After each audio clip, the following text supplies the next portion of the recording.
everybody brings their story. It really becomes something special. That is the beautiful side of country music. In the end, it's all country. It's All Country. All episodes now streaming on Hulu.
Seven o'clock in St. Louis. You're listening to TMA. It's presented to you by Brown and Crouppen. Tim McKernan, Doug Vaughn, Martin Kilcoyne with you on the program. Jackson Burkett is on the ones and twos, and Chairman Kurt is standing by to take your calls on the Callier and Thompson phone lines, 314-974-0101. It's the Munganess St. Louis Acura, Munganess Burkhardt Alton Toyota, 7 o'clock hour. And Doug, you wanted a good one. I think Jackson Burkett has prepared a beautiful program for you. What's he got? What do we have? Jackson? You got a sheet there, Doug, or what? No, I didn't read it. It's a dossier. I didn't do much on this dossier, but I'm happy. Jim Montgomery did, though. Boy, howdy. Yeah, new coach bump. We can feel it in this room. Did you watch it? Not one solitary second. Oh, why not? Why at least fake it? Just be like a typical sports radio guy. Ryan our asses. No. Yeah, even my detractors would say I'm authentic. There's the humming. There's the buzzing. I hear whistles. All you got to do is say, good to see Bolduc get involved. I was waiting for that kid. He's got a lot of talent. And there you go. But what if someone asked a follow-up? We're not going to ask you. The follow-up is what I'm most scared of at night. Finally showed some sandpaper in their game. See? You say things like that. Yeah. I mean, how about the shots on goal? SOG is what I call it. Yeah. And they were putting the pucks on net. When you bury 5 of them, you know. Did you watch Knicks Nuggets? I watched a little of Jaws return. Oh, yeah. And then I played pickup last night. Porzingis. Oh, wow. Yeah. I don't know if you know this, Martin, but Jackson gets sideways with the officials. He's known as the Dan Hurley of the JCC. Boy, I got stuff on that later. I would not. I don't see that. What? You getting sideways? No. You want to go after an official in a rec league? No, Hurley. I got some I mean, the stuff on Blues Hurley. win like they win last night, Doug. I hype up this program for you, and the next thing we know, we're talking about Jackson's rec league and Jaws return. I don't get it. The Blues are right back in this thing. And if we can just get hot, we can win this baby. the Chalice and the Parade Down Market. Yeah. Martin, schedule it with the assignment desk now. You need a lens person for mid-June. Yeah, they already called in sick. I think they're out that day. I'll tell you what. I would imagine the three of us did watch the program, Jaws Return notwithstanding. That was a different operation last night. I was texting with a non-ling throughout. That's like I have a running chat going with Kevin Lorenz throughout the game. And I'm going, I was scouring the internets, and I'm like, I don't recall the Blues having this many shots on goal in any game, and they were already at 25, like midway through the second period. And sure enough, they had 40 in the second game against the Sharks when they came back on the road.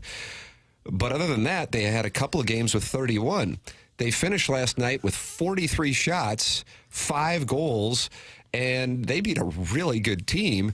And it was a different brand of hockey. It was fun to watch. They Blue beat them and made collar. them like it. They made the blue shirts, they made them like it. That's not an easy building to go in there and come away with 2 points, Martin. Monty said it in the pregame, as heard through Chris Kerber's lucky phone. That's right. That it's a blue-collar team. It's a blue-collar town. And then they won the game last night in the postgame. He said that was a blue-collar win. So here we go, Doug. Get on board for the blue-collar Blues. It's kind of a white-collar city.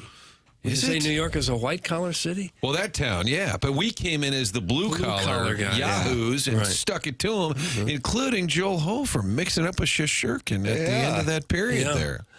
I don't know who's going to beat this Blues club the rest of the way. I just don't. So you think that don't. this is going to be a replica of the Bruins from a couple years ago in the 65 wins? Well, I was thinking Blues in 2019. With a where Chalice. they came from last place to win it all, yeah. Here is what Jim Montgomery had to Nice. say. He's on the show. Is this Curb's phone? No, this is real life audio at Madison Square Garden following the Blues victory. I loved our effort. Our execution offensively was really good. We have some areas to improve upon, but just the effort and how hard they played for each other to block shots, the togetherness at the end of the second, how we stuck up for each other. That's Blues hockey. That's blue-collar hockey. Boom. Blue-collar hockey. There it is. Yeah. I guess you can never go wrong with calling something blue collar on a positive connotation. Now, Jackson, you don't necessarily subscribe to that. Is usually you're in the noble class.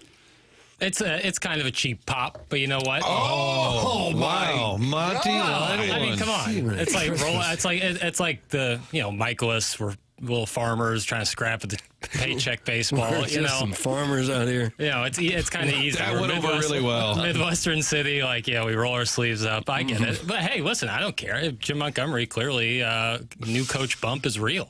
Love to The see new coach it. bump is real. I was paid handsomely for my wager, 2-1 on my money on the Blues getting, they were plus 200 last night in Madison Square Garden. The new coach bump, Doug, what do you call it, a dead cat? Dead cat bounce. Yeah, that's what they got. I went and looked it up last night. Do you guys remember Mike Yo's debut?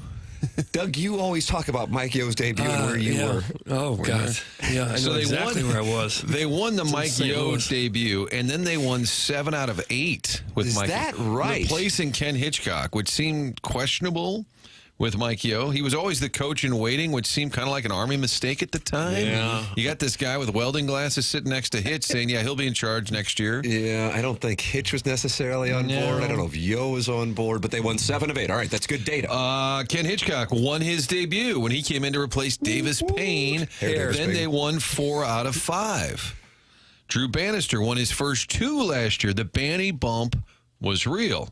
Craig Berube lost his debut and then lost 5 out of 7. Oh. So I gotta say, I might be anti-bump based on this data. Because if you lose 5 out of 7, you win the Chalice 6 Correct. months later. Correct. All right. Well, makes sense to me. So we need to see the Blues lose tomorrow night in New Jersey. I think that's what you got to root for. Well, I'm not rooting for that. Well, I'm just I don't saying. think there's a club that's going to stand in our way. I saw Parayko was on the ice for more than 26 minutes. That's some blue-collar time.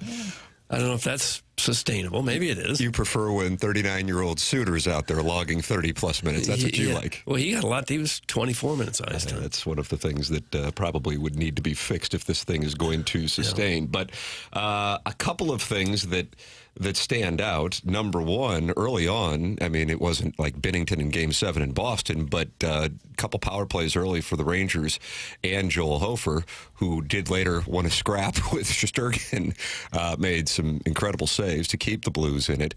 And then, I mean, a guy that was talked about not nearly as much as Kyrou, although Kyrou got the goal on a one-timer, Zach Bolduc, and the game that he had. I mean, not only shots on goal, but 2 goals and nearly a hat trick right at the end of his shift.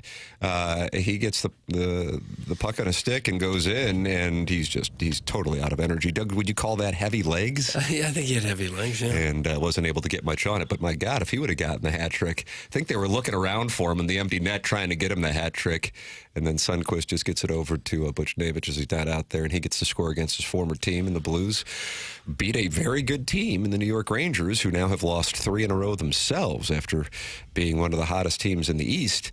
And they've been giving up a hell of a lot of shots on goal, as a matter of fact. 49 shots on goal they gave up to the Flames, and 40 shots on goal to the Oilers on Saturday in losses as they finished off a Western Canadian road trip, come back home to take on the Blues, and the Blues get their season-high shot total last night in a 5-2 win.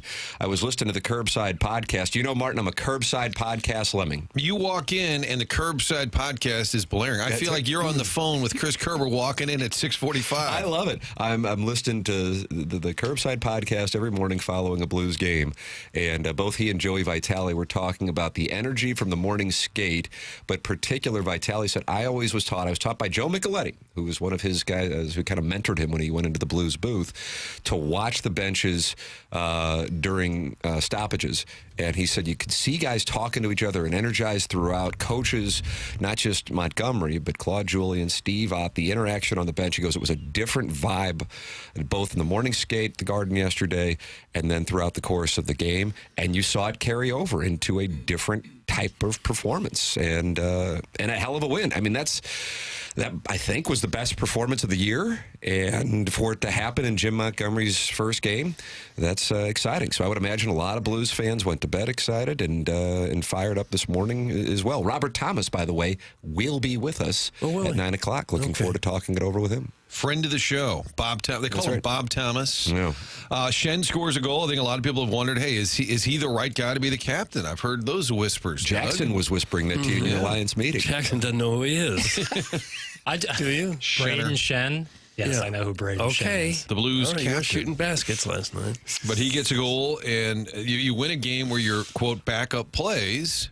That's huge, too. And I think Joey Vitale told me last year, going into the season, they're going to have a quality backup, because in the NHL now, there's always the other guy that gives you some wins, and Joel Hofer did that because Binnington can't play every night. So I think you're encouraged. And let's just be honest, the 2024 sports calendar has been crap. Oh, no offense to Mizzou's 8-3 or Illinois' 8-3. That notwithstanding, Tim, it's been a crappy year. If this team, and I'm being serious, if they could give you a little bit of hope in a division where it's easy to be the 5th or 6th best team, it'd be nice to have a little bit of hope. I would agree with that. And I think bigger picture-wise, and I suppose this is kind of where I was with the Cardinals going into the year, you want to see progression from your younger players. I think if you were looking at it realistically, that is what you want to see. So to see Kyrou have that goal right out of the gate, the Blues' first goal last night, but more importantly, I think Zach Bolduc have the kind of game he had. I think that can get you fired up, even if the team isn't necessarily suddenly charging at the Winnipeg Jets. You go, okay, you see progress from your younger players.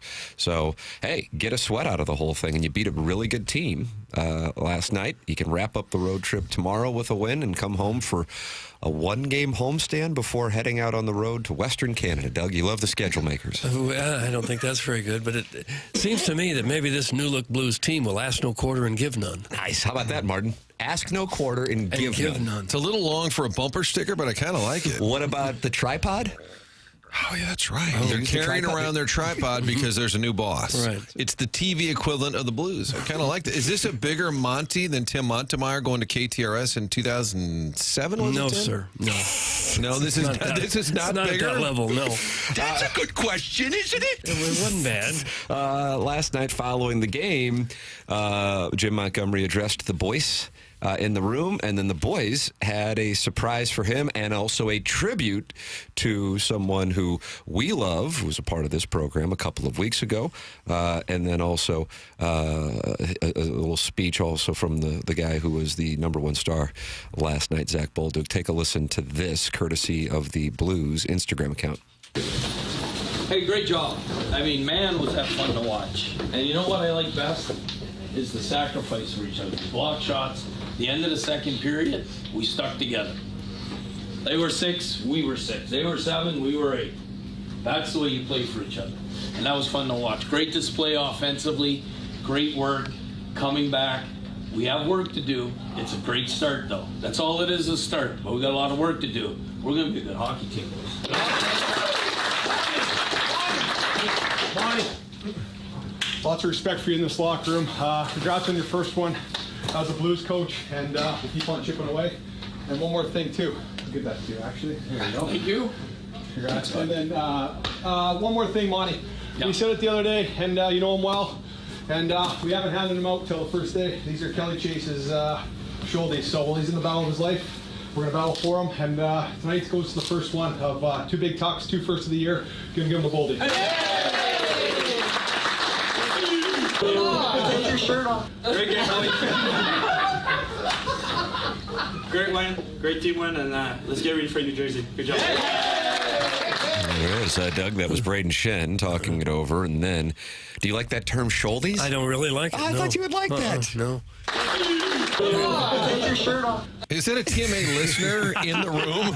Was there a TMA It was like listener? when it came to Yarman's post-game session. He was so sheepish when he asked. So they're handing his shoulder pads to the player of the game. That's now? right. And he's got to take his shirt off then in front of the TMA listener. There was a request from one of our listeners who had probably Pondoff, actually. I think he was at the Garden. It might have been him. Now that I think we've already identified the suspect. Oh, I love the fact Chaser is part of the dialogue in the room. Amen. I love the fact the Blues have this video available. They're really good. I mean, unless it's Randy Arozarena, you don't see this from the Cardinals. So I love being able to get inside the room. Trevor Nickerson does a great job, and you get that access. I actually talked to Chaser yesterday. He's shaving his head today. Remember how today's the head shaving? Okay. They were raising money. He said they got about $34,000 for cancer research, and then somebody was the lucky winner of the drawing. They're going to shave his head today. And I said, hey, you played with Montgomery. He goes, I talked to him for an hour last night. And so he's on board. He's excited, raring to go about Montgomery. So it's nice to have a hockey team that may be able to be decent. What are the Cardinals? They're sitting this one out. Joe Buck workshop with us. The marketing campaign that they're 2025. Sitting this one out. This one, we're just looking for a little glimmer of hope. Speaking of which, an intriguing article in The Athletic this morning from Katie Wu. Woo, Katie Wu. How about that, Martin? Is that an homage to Ronnie Wu? Remember the Cubs fan, super fan? No. That was in Mighty Ducks. Kenny Wu. Yeah, woo, Kenny Wu. Yep, The Mighty Ducks. is Doug's tribute, and he's on Higher level. Katie Wu has a report, and this will be of interest to Cardinal fans. We will have that for you momentarily. Also on today's dossier, this Jackson Burkett loaded for bear. Bob Wallace. Martin, how would I introduce Bob Wallace to the audience? There's a lot of meat on the bone here. He's going to be in studio with us. Lengthy resume, and I think the topic came up. We were talking about the dome and the money and things being spent downtown. Bob is the interim Explore St. Louis head, which was the Kitty Ratcliffe position running the dome. But more interesting for the background of NFL teams in St. Louis, he was with the Big Red in the front office, worked with Bill Bidwell when the team moved to Arizona. I think he refused or didn't want to move. That's why he stayed. Worked for the Philadelphia Eagles and Jeffrey Lurie. Then he worked for the Rams, John Shaw, Stan Kroenke, etc. So NFL storytelling, maybe, with Bob? And I requested Jackson pull the audio of former county executive Gene McNary telling the story about how the Cardinals were going to stay here And then I had Vince Shamelin, the former mayor, played that audio for him, and he said that story is not true. So now we will present it to Bob Wallace, and Doug, we will find out once and for all.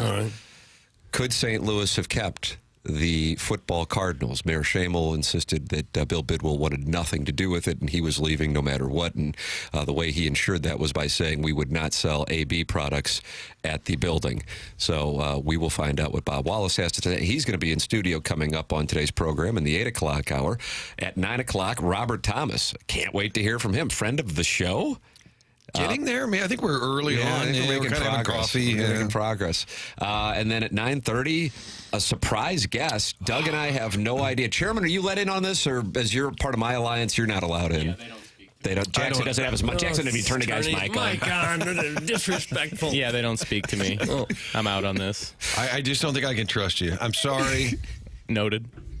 Noted. The chairman has minutes over there. Asked and answered. But this surprise was rated 8.5 out of 10. Oh, good. So what was Calvin? That was a 4. Oh, No offense, but that was a 4. Oh, I disagree. Well, you have to look at the scale. You have to look at the other people. Okay. Right. So that's coming up at 9:30. John Kelly's going to be with us in the 10 o'clock hour. Design, Air, Heating, and Cooling email today at 10:45. There is your dossier. It has been shared with the public. You're listening to TMA. Katie Woo's article on the Cardinals and the trade deadline, or not trade deadline, the trade approaching the winter meetings, something you are going to want to hear. We will have that for you momentarily. Jeff Lottman, a longtime sponsor of TMA, online at JEFFLOTTMANN.com. He's with Compass Realty. If you were looking to buy a home or sell a home, you need somebody who's connected, and Jeff has been doing it in the St. Louis area now for more than 2 decades with $500 billion in sales in the St. Louis area. And at Compass, it's all about luxury. But luxury isn't about a price point. So you don't have to sit there and go, well, my house isn't worth a couple $1 million. I can't. No. Luxury is about an experience. And that's what they preach at Jeff Lottman and Compass Realty. JEFFLOTTMANN. Yeah, you know it. Yeah, that's the website. JEFFLOTTMANN.com. It's Jeff Lottman, Compass Realty. All right, we'll take a commercial break. We'll have more on this article from Katie Woo and the Cardinals situation coming up here in a matter of moments. What is this, like a 60-second break? Yeah, something like that. It's TMA. It's presented to you by Brown and Crouppen on 101 ESPN.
Welcome back to Morning After, presented to you by Brown and Crouppen, Munganast, St. Louis Acura, Munganast, Burkhardt, Alton Toyota. 7 o'clock hour. Open up the program with the Blues' victory last night and Jim Montgomery's debut. Robert Thomas with us. at 9 o'clock. And Dougie, the first question you want to ask him is who yelled "take your shirt off" to Zach Bolduc when he was given the shouldies, you call him? I've never used the term shouldies in my life. Take your shirt off. I think it was Caruso. I could see that. Maybe, just for video purposes. Yeah. Just for his private files. Sound like a young voice, I have to say. Yeah. Somebody, a young player who's very confident. Just got called up. Thought he'd make his mark. This guy's really good in the room. What does he do? He always asks us to take our tops off. Some of the hockey players, when you see them out of uniform and street clothes, they look like they're about 20 years old. I couldn't agree with you more. I was playing in the Ascension Charity Classic Pro-Am, and Jay Delsing, friend of the program, and 101 ESPN, was playing in a group with 3 members of the Blues, and I thought, okay, I've just achieved the moment, and it took till 48 years old where I'm going, oh my God, these guys could be like my grandchildren. And that's who he was playing with. Your kids, anyway. They could Certainly be that, yeah. absolutely. Deep teased this. This is a hell of an article. For those of you who subscribe to The Athletic, I would go read it right now. Katie Wu with quote-unquote league sources reporting that the Cardinals are exploring potential trades for Nolan Arenado and have been for weeks. And included in the trade discussions is Nolan Arenado, also like Wilson Contreras, willing to move to first base for a new team. He wants to go to a contender, and the plan to trade Arenado dates back to the end of the season, per Katie Wu in The Athletic. With a change in the organization's operations on the horizon, Mozeliak met with Arenado in late September and explained the team's strategy was shifting. According to multiple league sources, both Arenado and Mozeliak were open to the possibility of potential trade this winter. He did not demand a trade, but was agreeable to the idea when approached by Mozeliak. So the core issue here is the Cardinals are on the hook for a lot of money for Nolan Arenado, and there is a good chance that teams are not necessarily going to want to pay this. The Cardinals' efforts to move the 8-time All-Star will be complicated by his full no-trade clause and also by the amount of money remaining on his deal. He's owed $74 million over the next 3 seasons, $32 million coming up this year, $27 million in 26, and then $15 million in 27. And then there are built-in deferrals through 2041. I read that. I'm going to be 43 years old. Nolan Arenado is still getting paid. Well, just stretch it out, Tim. Here's what we're going to do. We're going to give you extra money, and just you tell me how long you want me to pay you. That's what they did. Good news is the Rockies are still paying for him in 2025. They're paying $5 million of the $20 million and $20+ million in 2025. The Cardinals likely would resist eating significant money in a trade, but potential suitors might resist giving up better talent if they could not acquire Arenado at a discounted rate. For the record, he turns 34 in April. So there it is from Katie Wu with The Athletic. Will you be bothered by the fact if they make a deal just to move him and you don't get a lot in return? If they can get the money largely taken care of and you just don't get a lot in return, it sounds crazy for a big name like that, but I feel like they're just looking to move him. He's a declining stock. I would think that's exactly what's going to happen. Yeah, I think you're right. A lot of Red Sox buzz. There's a lot of Red Sox buzz out there. And I also think one of the key elements of the conversation is what takes place with the limited marketplace that is out there for third baseman. And Katie notes this, how Arenado's availability will impact the market's not yet clear outside of Alex Bregman. The third base options available via free agency are lacking. The first base class is headlined by Pete Alonso, Christian Walker, Anthony Rizzo, and then Paul Goldschmidt. So that is why the willingness to move to first base would only be a factor for teams who already have a third baseman locked up for the considerable future. That is written by I Katie misunderstood that. So you said Arenado would be willing to move to first base. Okay. Interesting. Yes. I think the Cardinals are confident that they're going to be able to move him. They're confident they're not going to have to eat a ton.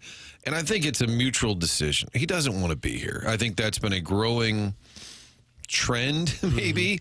I think he's a little disappointed in the franchise he joined, but I think by the end of last year, there might be mutual disappointment too. You know, that I don't want to go all Jeff Gordon, but my question would be, and I think it's a fair debate. What does Jeff Gordon have to do with this? He would always put in tip sheet, how will such and such remember the so-and-so era? And it would be a player called up for, how will the Cardinal fans remember the Lance Painter era? It would be somebody that was here still for... texts into the show. He does. Does he? He's a regular texter. Oh, my gosh. I was trying to think of somebody random. Esteban Yan. No, Texas. another into the texter. show on the college football playoff. Now, that one I think I've heard you reference. Sweaty. How would you categorize the Arenado era? Disappointment, period. Yeah, I'm saying, but it arrived with great fanfare. Yep. Especially if you're talking about expectation versus result, yeah. Yeah, no, I think it's like a Florida State season. I think he's disappointed, but I think they are too.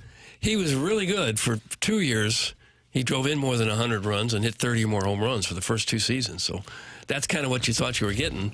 Last year, not so much. He hit, he had 272. He only had 16 homers, 71 RBIs. That's fairly pedestrian for a guy who plays every day. You know, there's a lot of third basemen who can give you that offensively. I can't see why he would consider moving to first, even though he didn't win a Gold Glove. He's still among the best third basemen out there. I don't think anybody's going to want to move him off third. That is being put out there in order to perhaps include other teams who may not be willing to do business with the Cardinals for Arenado. He wants to play. He wants to play for a winner. He maybe only has a few more seasons to have that opportunity, and he needs to make himself more marketable. I truly believe that was the deal with Contreras. He didn't want to sit on the bench. He's already got enough money for his next 2 generations to live. He wants to play. So, you can spin it into, look at Wilson Contreras. This is going to be great. He's going to be playing first base as we pay him to be a catcher that, he wound up catching 100 games. So that's what's going on here with Arenado, except he doesn't want to be here. And for a team that's a real contender, they need to open up multiple options, and that's where the third base and first base thing comes from. It'd be more fascinating if it was Mozeliak's idea. Well, just put him at first. You don't want him at third. Like, we did it with Wilson. Come on. Like, just to up the value a little bit. Sounds like that's what's happening. The Cardinals are suggesting that he'll play anywhere. You can please take him. You want him to pitch? I'm sure he's willing. Yeah, but overall, I feel pretty good about where the club is. Obviously, sitting this one out. I think if Contreras and Gray, and I did that sit-down interview with Mozeliak, it was the first day of this show. I went down and met with him, and I said, where are you with veteran players as you do this reset? And he said, I'm confident the majority of them are on board, and it's slowly coming out that you've got Contreras and Gray saying, hey, we want to be here. Well, we don't want to move around again. And you don't hear that about Arenado, who was pretty vocal the last 2 years. We need to add on. He wanted Matt Carpenter. They wanted more veterans. And I think by the end of last year, he even said at the end of the year, we need more, we need more. And he did say, that includes me doing more. But I think the Cardinals, whether it's Ollie or Mo, are kind of like, yeah, we do need more. And you get paid $30 million, we need more from you. So I think the timing is perfect if you can find the right dance partner, because you're not going to pay a boatload of money for him to play for the Red Sox. But if they're willing to just take it on and roll the dice and he's still got something left, it's the perfect time to do it. So we are of the opinion he is gone here within the next few weeks. Doug, you agree? I would think so, yeah. That'll wrap that up. And I imagine they'll get a lower level, maybe a prospect, maybe a fair to Midland player. I can't think they'll get much. Because that team will have to take on some dollars the salary. from That's what the Cardinals want relief from the money more than another player, I would think. I think that's correct. I don't think they're focused on the return. It's more about moving the money and moving a player that doesn't want to be here. They'll probably put Gorman on third base. They're talking Gorman and Donovan in the article. Yeah. Hopefully they can get him turned around. I mean, he can hit you 16 home runs and drive in 71 probably. Yeah. He's not going to play the third base that Arenado played, but he's also not going to make $30 million. Well, and they fixed the hitting. Remember that? No, they didn't. No, Hold on a second. What are you talking about? They sent him to the minors. No, they got the new hitting coach. They fixed it. Yeah. It's an off-season fix. I would suggest he not step in the bucket when he swings. That'd be my... I like that. I kind of used to hear that at Afton Athletic Association. That's like stepping in the bucket. That's Doug's diagnosis. You might be down there as a hitting coach. When he swings, he falls over towards the first base dugout. You got to keep that lead shoulder in. Guys, the Arenado era will be considered underachieving because we didn't do anything in the playoffs. 2022 was our best shot, and we mishandled our pitching staff against the Phillies and blew it. That is from the 314. Yeah, I would agree that 2022 was the team. That was a good team. Granted, you had the moment that was the final 2.5 months of Albert Pujols' career. In addition to, and listen, I'm not going to sit here and try to sell it all, nor am I interested, because it would be just inaccurate information. But the 2022 trade deadline, the Cardinals made 2 really good moves, I thought, for an organization that really doesn't do much when it comes to the trade deadline, in acquiring both Quintana and Jordan Montgomery, who was certainly a different guy with the Cardinals than he was with the Diamondbacks last year. And they were positioned. They just got shut down by Aaron Nola and Zach Wheeler. And I realize what this texter is talking about is Quintana getting pulled and Helsley, extended, and the debacle of game 1. The second game, there wasn't a whole lot really ever doing. And that was it, which is why I loathe the Major League Baseball postseason format, where you win a division and you lose 2 games, and that'll wrap it up after your successful 162-game run. But that was a good team. That was a good shot. And I remember, Martin, I don't know if you remember this. I'm sure you were there. Arenado, after the game, he hit a ball. He crushed it, and it came up at the warning track, and he was like dumbfounded and brought it up after the game. And then at the end of the year this year, he was asked about the Cardinals and what to do this offseason. He goes, it's going to be tough to get guys to come here because it's a tough place to hit. And I felt like he was still thinking about that long fly ball out in game 1 against the Phillies in 2022. Yeah, I think just the frustration overall, whether it was the ballpark, the franchise, the direction, it just didn't seem, after the early honeymoon, that he was just all that excited to be here. I thought about him reading about Camden Yards. They moved their wall back and now they're moving it back in. They did an analysis. They said they overdid it, and they did a study. The wall in left field at Camden used to be like 3 feet tall. Yeah. You could basically jump in there if you were the left fielder. So now they've, what is it? There's a bunch of, Aaron Judge has names for the wall that you can't hit it out in Baltimore, and now they're going to bring them back in. Mm-hmm. So I wondered if the Cardinals would consider that, bring them in. They probably won't, but there's an off-season pitch. There it is. Bring the wall down. I think in general the fans like to see the home runs and the scoring. Yeah. It may kind of taint baseball in the minds of some, but I think that's what people want. They love the steroids era, that's for sure. They like to see the long ball. So you want to see them bring the walls in and start juicing? Yeah. I think both would make it more interesting. You can give your thoughts, 314-399-9646. That is the Air Comfort Service text line. You can also participate in the conversation in the YouTube chat. That's youtube.com/TMASTL. Chairman Kurt is standing by to take your phone calls. Looking forward to the conversation as Bob Wallace will be in studio in the 8 o'clock hour. And I realize for plenty of people, they're going, okay, Bob Wallace, who's... Just trust me on this one. Doug, can you trust me on this one? Okay, I'll trust Former you. Yale running back. Yes. How does he not work for the baseball Cardinals? Heimblum, Yale. Cerfolio, Yale. DeWitt, Yale. Maybe we can get him on board to tear down the wall. Yeah. You want to bring the walls in, guys? What do you think? I think this is going to be intriguing with a lot of St. Louis, not only with the present situation with the Dome, but also St. Louis football history. That's coming up in the 8 o'clock hour. Robert Thomas on the Blues. And the coaching change. He went out of his way with his opening comments yesterday before talking about Jim Montgomery, to praise Drew Bannister. And I thought that was an illustration of a guy, just like Jackson, wearing a C on his sweater. Heavy sweater, Doug. Heavy sweater. Right. Yeah. Got to put letters on the sweaters. I gotta say, nice sweater, Pale. Thanks. I'm a little warm now. I'm going to take my top off in honor of the young Blues player. Martin's taking his top off. Well, it's a sweatshirt. Turn into YouTube. It's a hooded sweatshirt. Teddy Neiman just said, "What's up?" So he likes it. Teddy Neiman. I don't know. I just looked up. Humble history. Remember the Teddy Neiman TMA era. He's in the YouTube chat. Here's Martin's taking his top off, and he goes, "What's up?" Oh, and then there's Aaron and St. Chuck, and Doug. You always bring up that she has her nipples pierced. I never say that. She's in the YouTube chat, and then there's Jackson's awful audio, and he's immediately says, "Hey, Aaron, Doug, it just became a singles bar in there." What is that picture on Jackson's awful audio? I think it's Powder from the 1995 Best Picture Powder, about a guy who had a real tough time in the sun. Is that about my alabaster skin? Don't say alabaster. I loved it. I thought that was the right word right there. We have Braden Shedd and Jake Neighbors talking about the energy that was brought yesterday by Jim Montgomery, and then Dennis Dodd. Doug, you're a big Dennis Dodd guy. I am. I think so. And that sounded like you were. Is that a question or an answer? I'm not sure. I am. Is he a Mizzou guy too? I think so. Is every national journalist 40? Pat 40? Yeah. Name a couple more. John Dennis Anderson. Dodd. John Anderson, thank you.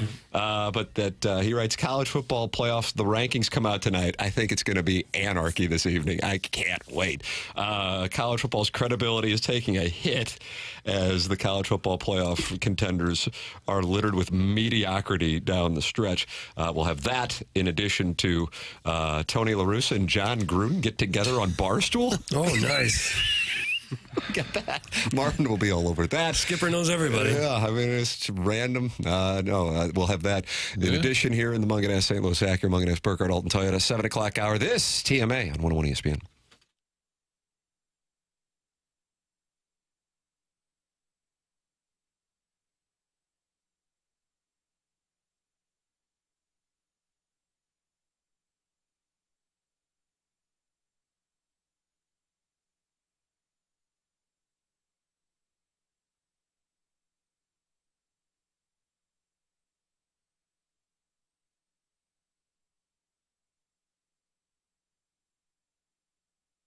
Hey, this is Tim McKernan for Universal Windows Direct. It's the holiday season, a time for family, friends, and staying cozy inside. But if your home is drafty, it's hard to stay comfortable.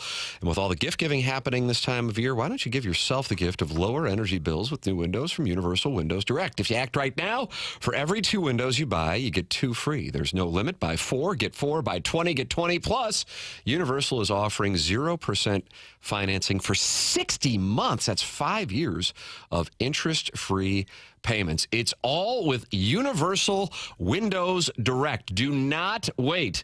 Make sure your home is ready for the winter and the holidays. Call Universal Windows Direct today at 314-334-2522 to schedule your free in-home estimate, or visit UWD.com.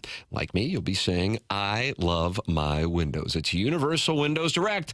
Remember, for every 2 windows you buy, you get 2 free, and there is no limit at Universal Windows Direct. Make sure you give them a call at 314-334-2522 to schedule your free in-home estimate, or visit UWD.com. And like me, you'll be saying, I love my windows.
This is Action Jackson with a SportsCenter update driven by Johnny Londoff Chevrolet and Johnny Londoff Autoplex. The Blues win the first game of the Jim Montgomery era last night at Madison Square Garden 5-2 over the New York Rangers.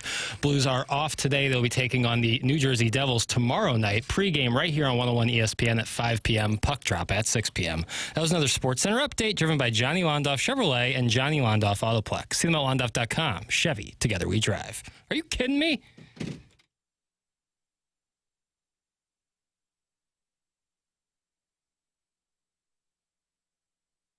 It's TMA, 101 ESPN, Tim McKernan, Doug Vaughn, Martin Kilcoyne, Jackson Burkett.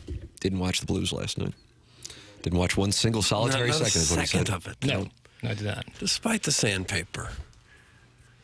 I'm me, man. How about tomorrow night's game? You like that, Martin? I'm me, man. You were balling.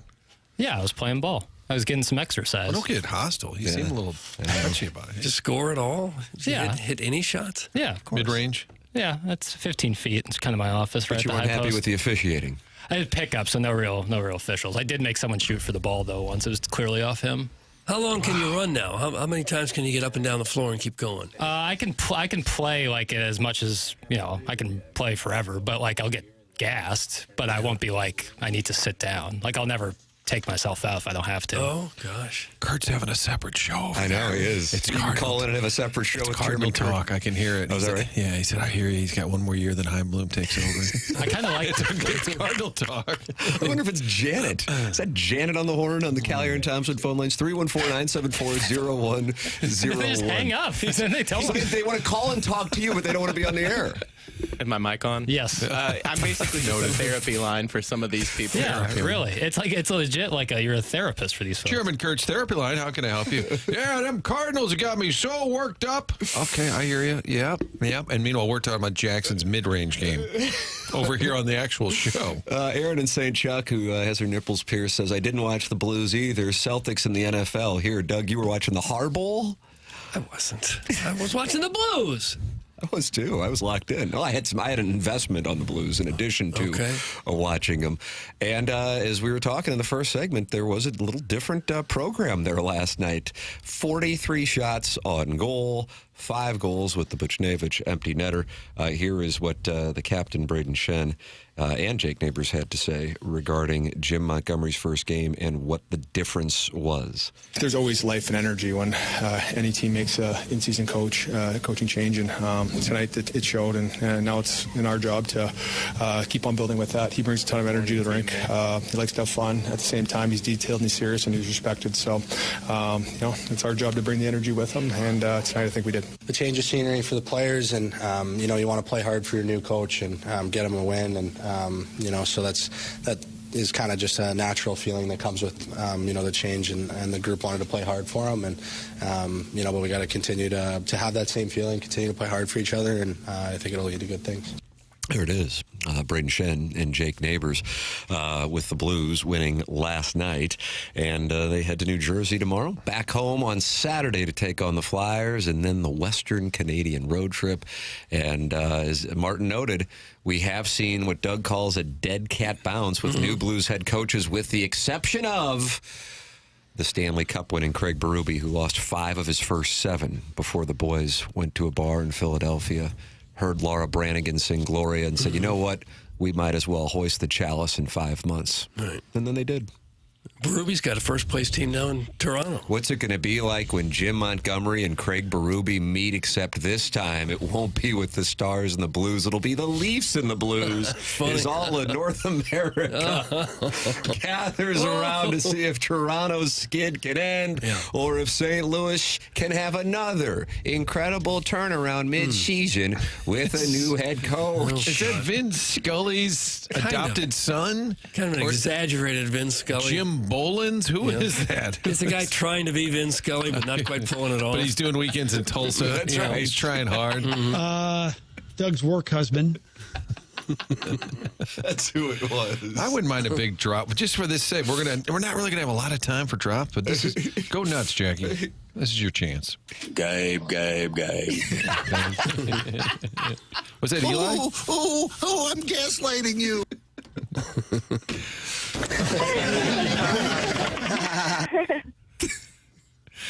Was a combined media chuckle? Yeah, that was. It's a media chuckle, a guest, and the Plowhawk all in one spot. I deep teased this. Tony La Russa ran into John Gruden for Barstool. I mean, this is Mad Libs, Martin. What's going on? What's the background? I regret that this is on the dossier because I regret not texting La Russa. I saw this the other night. I don't remember who sent this to me. I think it might have been one of us. Was it? I think you sent it. Was somebody? Yeah, but somebody sent it to me, and I sent it to you, and I don't remember where it started. And I was looking at it, and I think they're both wearing like placards, like media. Where are they? I imagine it was like some kind of card signing. And that's what it looked like because they both had pens. They were wearing like button-ups, and they both had pens like in their. Okay, so the autograph show includes Tony La Russa and John Gruden. Isn't that it's got to be in the Bay Area, I would assume, because Gruden's got some Raider cachet, La Russa with the Ace. But I thought, how random in the middle of November. So I regret not asking him. I was going to say, where are you? Why? I get very defensive. A lot of one-word, two-word text back. Even when he was sick, I sent him a nice note, and he said, thanks. And I was like, oh, okay. Can't do it. Okay. Good talk. He did it when Kim's birthday this year. I had to go down to this Red Ribbon panel. We have a little luncheon before the Cardinal Hall of Fame, and it was Kim's birthday. And I said, she said, what are you running? It's my birthday. I said, it's a Cardinal thing. I got to show up. I didn't go to Yale. I got to do the best I can and show up at these things. And I had the skipper give a birthday shout out on my phone. Did she like it? Yeah. And he played ball. And I said, here's the shtick. I said, you're in all these Hall of Fames, and and she's stuck with me. She should get an award for being married to me. I got it. He doesn't like doesn't want to be coached when up. I overcoach him. I've had him do some bits for me before. He doesn't like that. I said, fine, I got it. I told you I got it. Okay. Did he use any material to roast you? I would imagine he did. Well, he kind of took my lead, and so then I sent it to my mom, and she said, why is he such a jerk? And I said, he was doing a bit that I set him up for. He's not being a jerk. He's trying to be funny, and it was funny. He basically said that, like, putting up with this loser is, you deserve a prize. I think he rather enjoyed saying it. Yeah. So he can play ball, but I don't know where they were, and then John Gruden interviews him. Yeah. Tell me about those best pitchers you had in the playoffs, man. And that's basically what it was. And I was intrigued because I thought, Tony doesn't like to pick. No, but tied for first. Everybody's tied for first. Did you see the list? Did you watch it? I saw. Well, I mean, it was very long-winded. Actually, it was a thorough breakdown. I imagine we don't have the whole thing. We don't want the whole thing. I have the whole thing, but no. Do you know who the three are? I knew Dave Stewart, Chris Carpenter, and then I didn't stick around for the third. Do we have initials? So Doug likes a guessing game. Yeah. But I was thinking... This was Gruden asking him his three favorite pitchers. Like right? clutch for the playoffs. Clutch like I'm surprised he answered it. He hates giving answers. Yes. If we asked it, we would get it swatted in the upper deck. Absolutely. Right. But Gruden asks and he gives an answer. So Dave Stewart. You knew he'd go Stewart. You knew he'd go Carpenter. Yes. And John Gruden goes, love that guy. About Chris Carpenter. I'm like, what does John Gruden know about Chris Carpenter? But I started to debate. I watched and said, is he going to go Wainwright? Because he did close out a World Series and they were together for a long time. He did not. Oh, wow. But he did Bob say Welch? D.E. Dennis Eckersley. Yeah. Oh. He said you gotta have a great closer. call him the Ekman. The Ekman. Yes. Yeah. So there it is. There's your three. You've always wondered. Now you know. Thanks to John Gruden as a reporter. John Gruden on the scene at a card signing in the Bay Area. Munganast is the sponsor of the 7 o'clock hour, stlouisacura.com and altontoyota.com. That's Jamie Burkhardt. That's Peter Munganast. And they make themselves as accessible as the day is long for our audience. Here is how you can reach them. They give out a number. Call it or text it. It doesn't matter. 314-252-0029. 314-252-0029. You can call or text Munganast St. Louis Acura, Munganast Burkhardt Alton Toyota. It's where I go to get my cars, where I recommend you go to get your cars as well. It's Munganast St. Louis Acura, Munganast Burkhardt Alton Toyota. And even if you didn't get your car from Munganast, get it serviced at Munganast. Doug, I was driving out here today, as a matter of fact, listening to the Curbside Podcast. Martin, you know I'm always listening to that Curbside Podcast. And I hear a little noise, and it says... maintenance A16 needed. A16. What is that code for? A16. Jimmy's the best. That's usually what that means. A1. Yeah. A1. I don't know. That's your A1 is not working like it should. It should be at least a I'll get some oil change. I'm gonna go oil change. Yeah, that's what it says. Okay, thank you, Jackson. So I'll be out there at Scotch and oil later today. That's what I'll be doing with Ryan Seiberg in the service department. Go online at stlouisacura.com and altontoyota.com. Coming up on the program, Bob Wallace in studio, and I know people like I don't know who that is. Just trust me on this one. That's all I'm saying. Just trust me on this one. We're going to hear some stories. And maybe it's going to wind up infuriating people even more. You know what I mean? Because they're going to hear some stories firsthand of what went on in the St. Louis NFL adventures.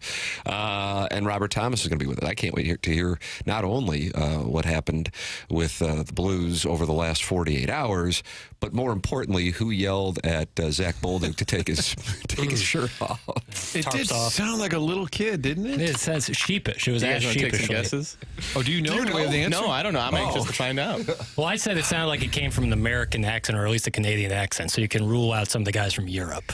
Because you really thought that might have been Butch Davis. Well, he seems like, he's feisty whenever he gets the puck on his stick. Bucci's known for being funny. Like, you ask John Kelly, they love talking to Isn't Bucci. he the leader in the clubhouse for fantasy football? He is. He's probably riding high. He's like, take your shirt got a off. great win. But it doesn't. Yeah, it he had seems like Rashad Bateman. He knew he had a touchdown early, so he was excited, and he just wanted to celebrate by seeing Bolduc take his shirt off. it seems like a North American accent. Do you have it available? Because I like audio forensics. Was it an American dialect, Doug, would you say? That it might have been? It sounded like there's not too many Americans on the team. Are there? I Only said a handful. North American, so maybe Canada. A guy who might be underrated here might be like Otter, Steve Ott, just kind of being being silly, like having a little fun. Take your shirt off. It sounded a very high-pitched voice. Yeah. It's a new guy. What if it's just some kid that works for the Rangers? He just happened to be in the room Excited. collecting sticks. And they turn around and say, who are you? Well, we need to give that kid a puck or something. Yeah, the new Josh the Bat Boy of Madison Square Garden. Ladies and gentlemen, the program is The Morning After. It airs on 101 ESPN.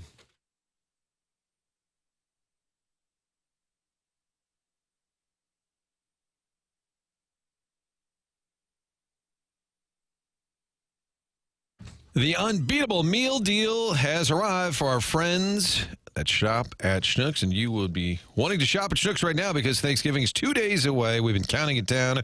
If you want to serve 10 people for Thanksgiving for less than $4 per person, you can do that with the unbeatable meal deal. First, you get the centerpiece of any Thanksgiving dinner, that is the turkey, only 58 cents per pound. Schnucks' lowest price on turkey in 14 years. We keep hearing about prices going up. The turkey prices are down right now at Schnucks. Also a side. What do you like? Stovetop stuffing, sweet potatoes.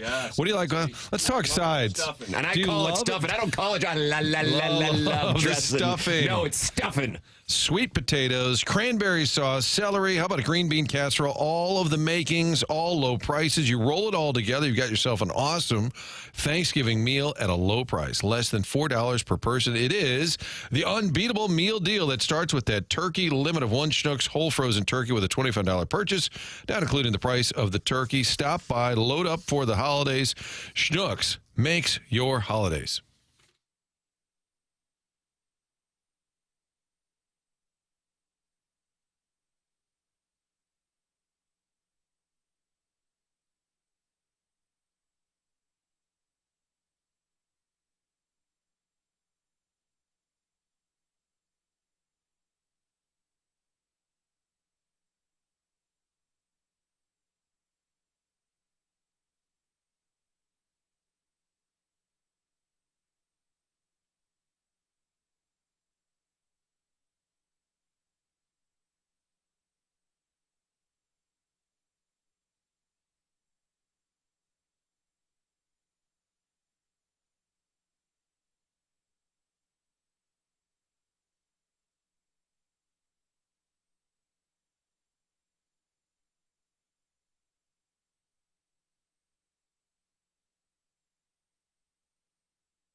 Doug, you're right. Jackson is all over the media.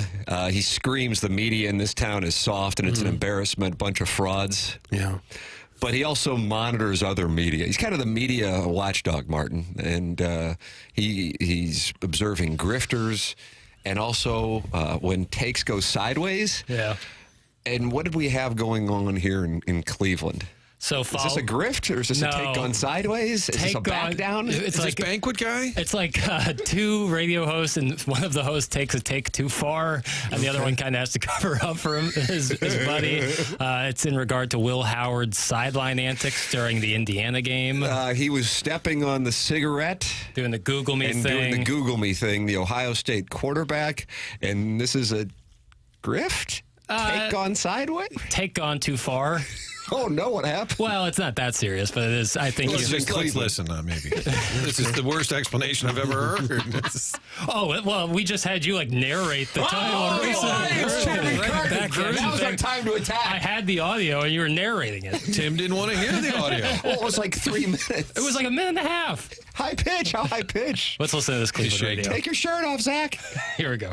Will Howard putting out the cigarette or whatever for Signetti, and I just, dude, beat Michigan first before you start. He is so not a Buckeye. Am I wrong? It's amazing. What is wrong with me? I did not like that. Dude, you're a hired gun. You've been here 5 months. He's running around screaming, Google it, Google it. What is that? Dude, Will Howard, let me tell you something, okay?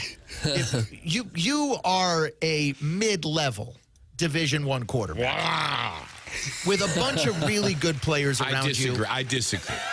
I think he's improved. I think he makes good decisions. He's a big kid, 6'4", not easily taken down. Is he enough to win a championship? Yeah. Is he the reason? No. But is he a contributor? Yes. That's how I see Will Howard. What you do is ask a lot of questions. Was that a good segment? Yes. Could it have been shorter? Yes. Could they have gone longer? Yes. The backtrack was unbelievable when the guys there was a mid-level quarterback. Well, no. Was that a producer who groaned No, they keep playing clapping drops during it and ooh drops. I was I didn't know people did that. He's had a pretty good year with I was Ohio about to State. say. I mean, 26 touchdowns, 6 interceptions. Yeah, they're one thrown of for almost 3,000 yards. the 3 favorites to win the national championship. That team's in the state they're broadcasting, and they're down on the starting quarterback of the plus 250 or plus 300 to win the national championship quarterback. Do you really get that upset over some college kid acting silly on the sideline of a game? Well, he said he's not a Buckeye. Beat Michigan first. He's a game. They'll kill Michigan this year. Oh They will my kill God. them. It's at the shoe. So, that's going to be, that's a no-doubter. Doug, what do you think the line is on that one? I'm going to say probably out. 24.5. I'll say 25.5. I'd say 21. Martin didn't price his right. It. Jackson is here with our number. The number, Tim. That's a delay tactic, Martin. I don't know if you could pick up that. I see the number. Could I give you the number? I could give you the number. Should I give you the number? Yeah, I should. Number's 21. Martin, you had it. I just threw it out. I wasn't trying to do the Price is Right game. Yeah, I was just giving that was my honest guess. Okay. It's a rivalry game. They'll probably win by more than that. That's the other thing. Calling out Will Howard and win the big game first. I think they're going to beat Michigan. I'm not that worried about it. And he hasn't played in the big game yet, has he? No. Wow. He hasn't even had an opportunity to beat Michigan. Yeah. But of all the people to be down on, Will Howard, the Ohio State's riding high. Well, is that a frequent insult in Ohio State, anywhere in Ohio, about a player? You just say beat Michigan first and then pop off. Couldn't you say that about everybody on the team? Yeah, I guess. I mean, so it was just calling it you're not a real Buckeye. That's supposed to be some sort of put down. I didn't really get that. Doug, you always like when I love picks. Always, A&M is down to 5.5. You better get that. That thing's going to keep going down because the Sharps are on the points taking A&M. Well, do you like it or do you love it? Okay. Money line me. I don't even want the 5.5. And Indiana minus 29 against Purdue. all day long. I'm looking at that Texas A&M matchup. It says tickets as low as $529. That's the average ticket's $2,000, right? Jack? $2,000, the median price at Kyle And Field. that thing holds 103,000 or something. 2,000 is the median price to get into that game. I mean, what we got? 15 years since the last time they played. 13 or 15 years since the last time Texas and A&M have played. What do you do if you're one of the students who'd actually like to get in to see the I'm game? sure that's Sell different your than ticket student and head price. to the cocktail lounge. I'm sure that's different than student price. Like at Mizzou, you can't sell your student ticket to just like you couldn't can't? buy a student ticket. Why? There can't be some guy on Tiger board sitting in the student I section. don't think so. That was certainly was when I was there. You How can't would just they sell. stop that? But what if the guy had like 14,000 posts on Tiger board? Then maybe, yeah. If you have platinum status on Tiger Board, do you show your student ID when you go in? Unless you still have your student ID. I Doug. might. I know I do. I went to an Ohio State game in 2002. Who was the Maurice Claret. It was Penn State, Ohio State. And my buddy Ned lived in Columbus, and somebody at work, their kids were students. We all had student IDs. I was like 34. We just put our head down and like just kind of walk around. 100,000 people. It's a good deal. It's a way to do it. Just walk right on in. Well, they do have students of all ages. You could always say, well, I'm just Don't out of the discriminate. military and I'm going back into college. Oh, I could have complained. On the GI Bill. Ohio that'd be State, stolen. for the record, is plus 250 to win the national championship. Georgia plus 350. Oregon plus 375. And if you want some value plays, I love Texas A&M at plus 17.5. Not because I think they will win, but to get $17,500 on a $100 bet for a team that actually has a path and then could have a bye in the first round. Doug, I'm just telling you. Do you think Will Howard's cigarette antics will cost them the championship? I think they lose to Michigan, they lose to Oregon, and then they lose to Texas A&M. There you go.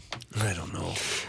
Hey, Bob Wallace is here. Is that correct? He's in the lobby. He's in the building. All right. I'm looking forward to this upcoming 8 o'clock hour. And I cannot wait to play this audio from Gene McNary and Vince Schammel and somebody who was there to tell me what the truth was. This is probably going to open some old wounds for St. Louis area NFL fans as well. Looking forward to the stories. That's coming up here in the Fisher Window and Door Store, 8 o'clock hour. Tim McKernan, Doug Vaughn, Martin Kilcoyne, Jackson Burkett, Chairman Kurt with you. The program is The Morning After. We close out the Munganess, St. Louis Acura, Munganess Burkhardt, Alton Toyota, 7 o'clock hour. This is TMA on 101 ESPN.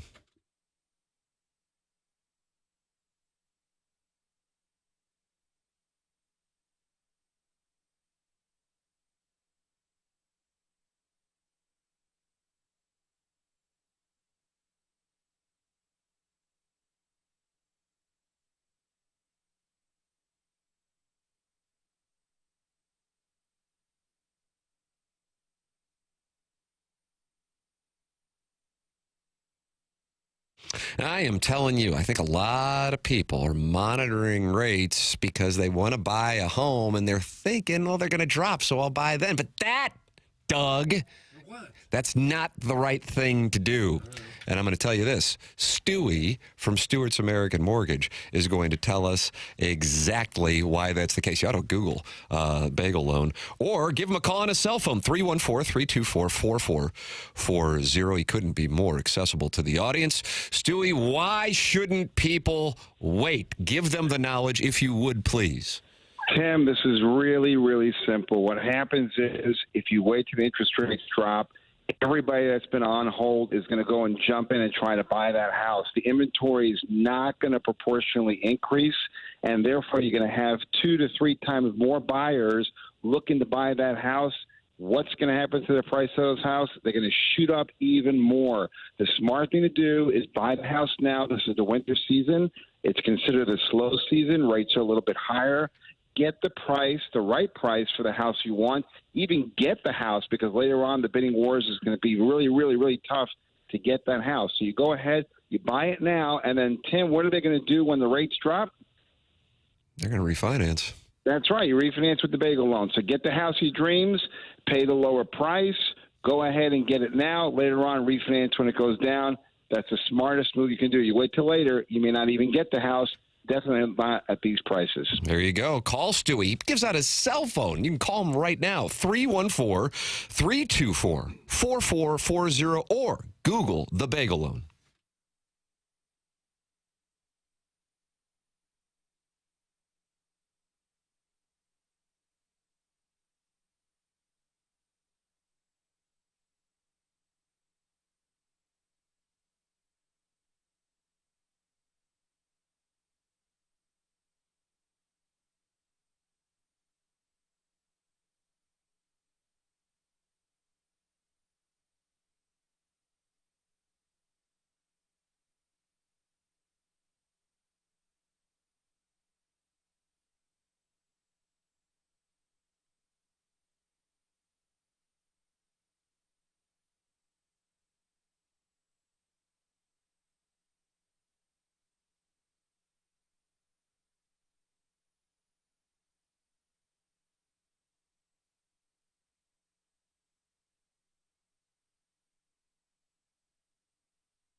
Welcome back. It's TMA, Fisher Window and Door Store, 8 o'clock hour. Tim McKernan, Doug Vaughn, Martin Kilcoyne, Jackson Burkett with you on the program. And it is our pleasure to welcome Thank you. the 101 ESPN studios, Martin Kilcoyne. Thank Doug. you. Glad to be he's here. been here for an hour. Oh. Bob Wallace is in the studio with us. Bob here. Wallace. Hello, Robert. Hello, how are you guys doing? Welcome in, Bob. How should we introduce you? Because you were an NFL executive with the football Cardinals, worked for the Philadelphia Eagles, the St. Louis Rams, Yale running back. Don't want to bury the lead. But attorney at Thompson Coburn. Currently, though, you are running the Dome, right? Well, I'm the interim president and CEO of Explore St. Louis, which is the Convention and Visitors Commission, which runs the Dome, runs the convention center, and it's charged with bringing business, convention business and tourism into St. Louis. The Kitty Ratcliffe job. So you are in that role. I am in that role, yes. And you're just holding the fort down? Is that what we say? They're actively looking. If you guys are available, I don't know what you're looking for additional. Awfully busy. Okay. I'm here for like 3 or 4 hours. Right. We have a national search going on right now, and we're kind of in the beginning process of it, so I'm not quite sure how long I'll be there, but probably at least until the start of the new year. All right, well, we have a lot of directions we want to go here. Yeah, well, I'll go short-term and kind of a big picture. What is the short-term plans for the Dome, and what would the big picture look like maybe in the next 5 years, Bob? Well, I think there'll be a lot of discussion about the Dome. I think it is an asset to the community. We use it as additional floor space, exhibit space for conventions and visitors. We've also had some events there. Last year they had the Missouri-Memphis game there. The Battlehawks have, set the UFL on fire with their attendance at the Dome. So they've got an NFL stadium, even though they have not gone to the second level.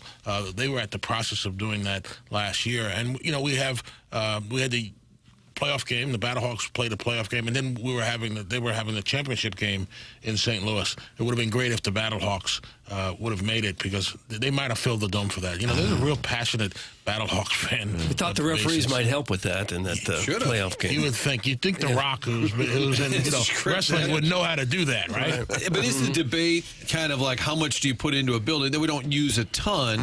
Like, is that kind of what the debate is right now? Like, how much do you throw into a building that doesn't get a ton of use? No, I don't think the debate is how much you throw in. It's how much do you have to throw in.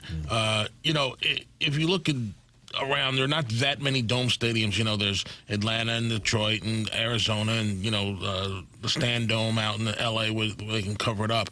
So these big events, especially in football, where they're playing, championship games and playoffs games in February or January and February, it's cold. Dome stadiums are important. And, the Final Four has gone to all Dome stadiums for their final weekend. So, it puts us in the mix. I think we have to determine, it's a 30-year-old stadium. If you look around sports, people are basically sunsetting stadiums at 25 to 30 years. So we have to make a decision whether we're going to put in some money to fix it up and keep it so that it can compete, or do something else. I don't think there's a big appetite for doing something else. So the question is, what do we need to fix, and how do we need to fix it so that we can remain competitive? You get a slice of the NFL money, right? The RSA, the Regional Sports Authority, which oversees the Dome, separate from Explore St. Louis. Write all this down, Doug. No. But RSA got some money. The RSA was the one who brought the lawsuit. Correct. So the RSA, along with the city and the county, brought the lawsuit.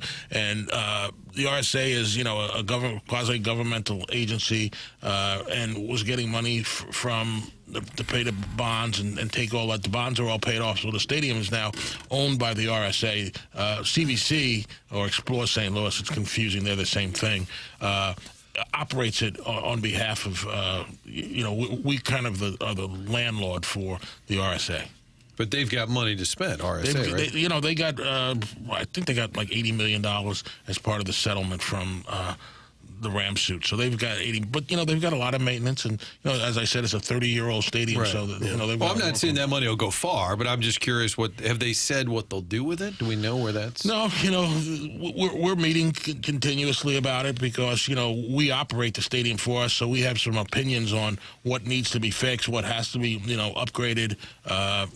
to go forward. So we've been meeting. We haven't made any decisions, but we have a good relationship with the RSA and Reverend Nance, who's the chair, and some of their other members. We're working through that process. But what's weird is in his Rams role, Bob would have to kind of fight the Dome for upgrades on behalf of the NFL team in town, right? Yes. You were kind of there holding the Dome accountable for the first-tier status for a while, or at least trying to get things done. Right. We always wanted the stadium to be maintained. I always joke, because I came back to St. Louis from the Philadelphia Eagles, that we wanted our stadium, the new stadium that they had just built, to be maintained like the Cardinals maintained Busch Stadium, not like the city of Philadelphia maintained Veterans Stadium. Vet. Right, the Vet. But what were those negotiations? Because isn't that sort of along the way, before the Rams left, like, really, we weren't keeping up our end of the bargain. Isn't that true?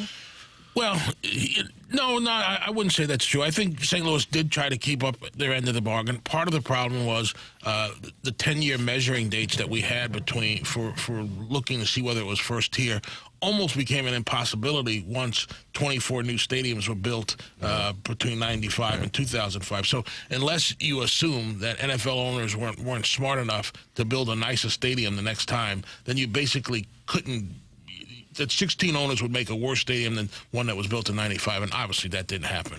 Didn't St. Louis leave itself incredibly exposed with that clause in the deal? Yeah, the other thing I've said over the years is the city of St. Louis wasn't that dumb, nor were the Rams that smart to anticipate that the 24 new stadiums would be built. So, again, the whole process was to keep the stadium maintained and to put money back into it. And, when you're dealing with sports teams and dealing with government, the first thing they want to cut is, something that they don't view as a necessity for the city. So that was the sort of the thought process behind. But again, things got out of hand. We played a clip from Mike Martz, who was on with Jim Thomas on a podcast he's doing. I think we played it about 2 weeks ago. And he was saying that in 2002, right after losing the Super Bowl, that he started to hear about the team making plans to return to Los Angeles, which caught him off guard at the time. What are your thoughts on what Mike Martz had to say? Yeah, I don't remember the 2002. In fact, we started... part of the process with the lease and the first tier was we started, a few years before to look around what was being done around the stadium so we could make suggestions. And, myself and John Oswald and some people from the Dome went around and looked at a bunch of the new stadiums. We looked at Pittsburgh. We looked at to see what was out there. But, John Shaw, who was the president at the time of the Rams, he kind of made a decision early on that it would be not in good faith to within 8 years to say, oh, by the way, we're going to return to LA. So I don't remember that ever being a discussion. It wasn't one that we had openly in the building.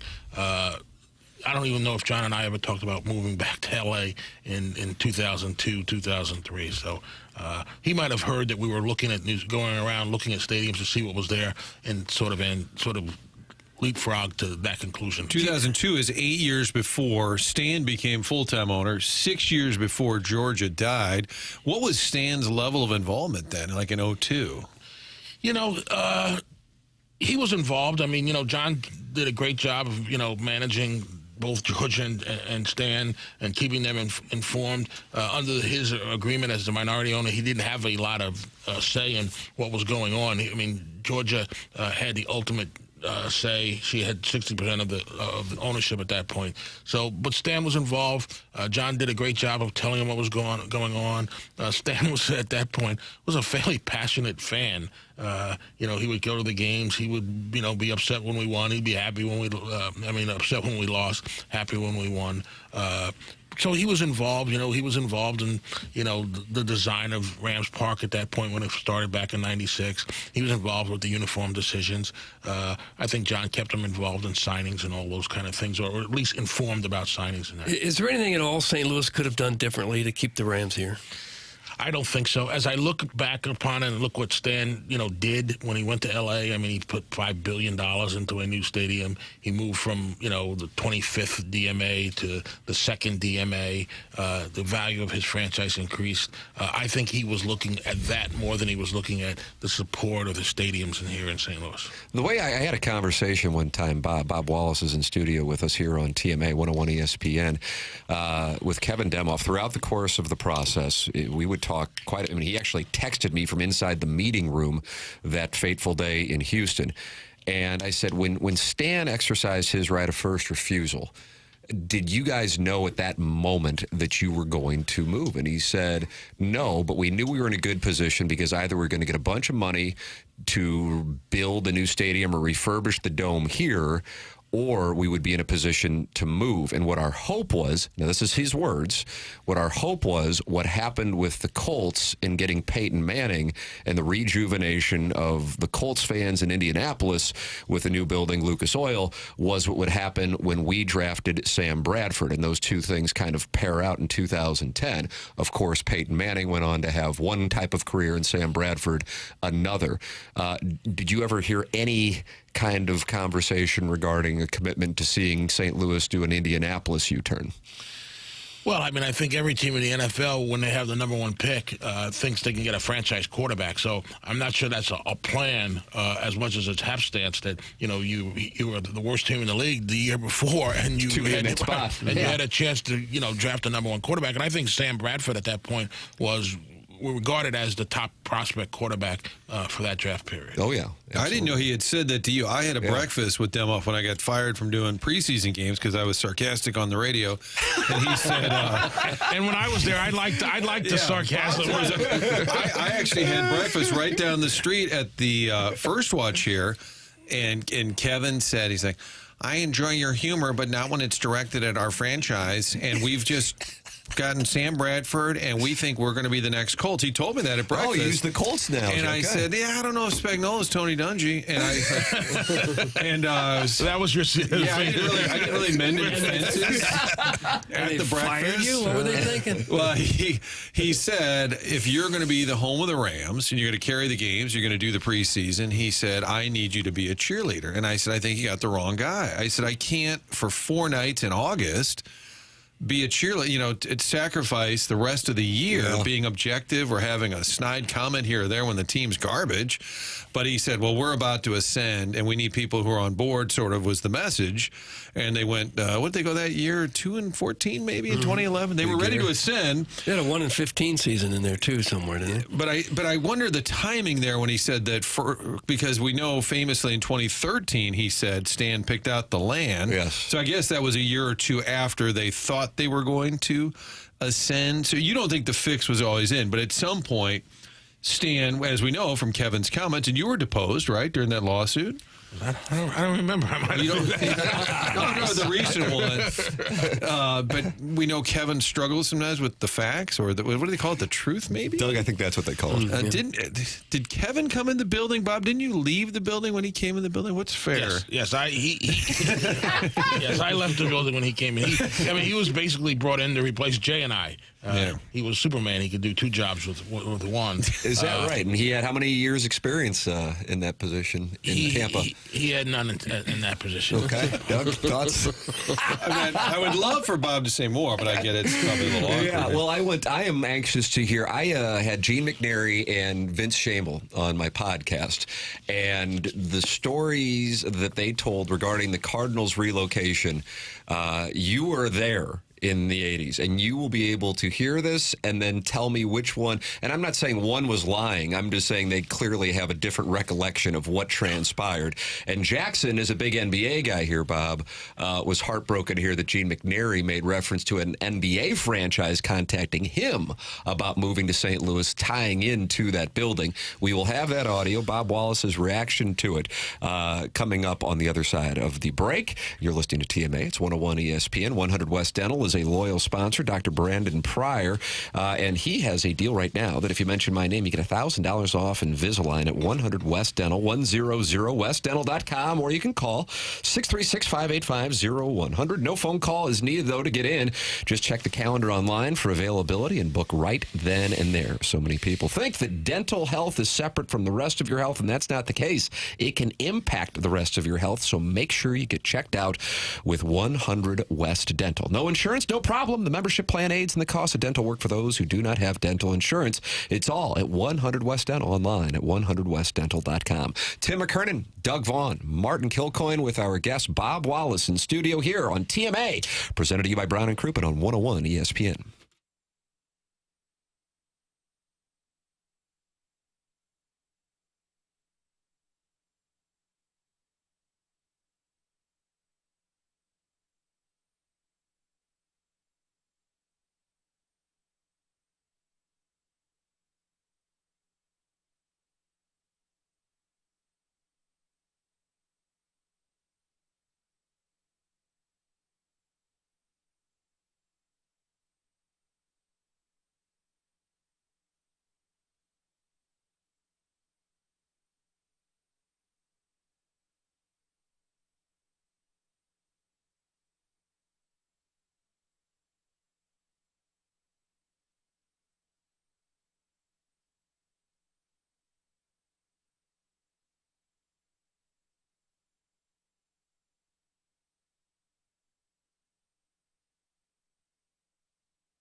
The Morning After 101 ESPN.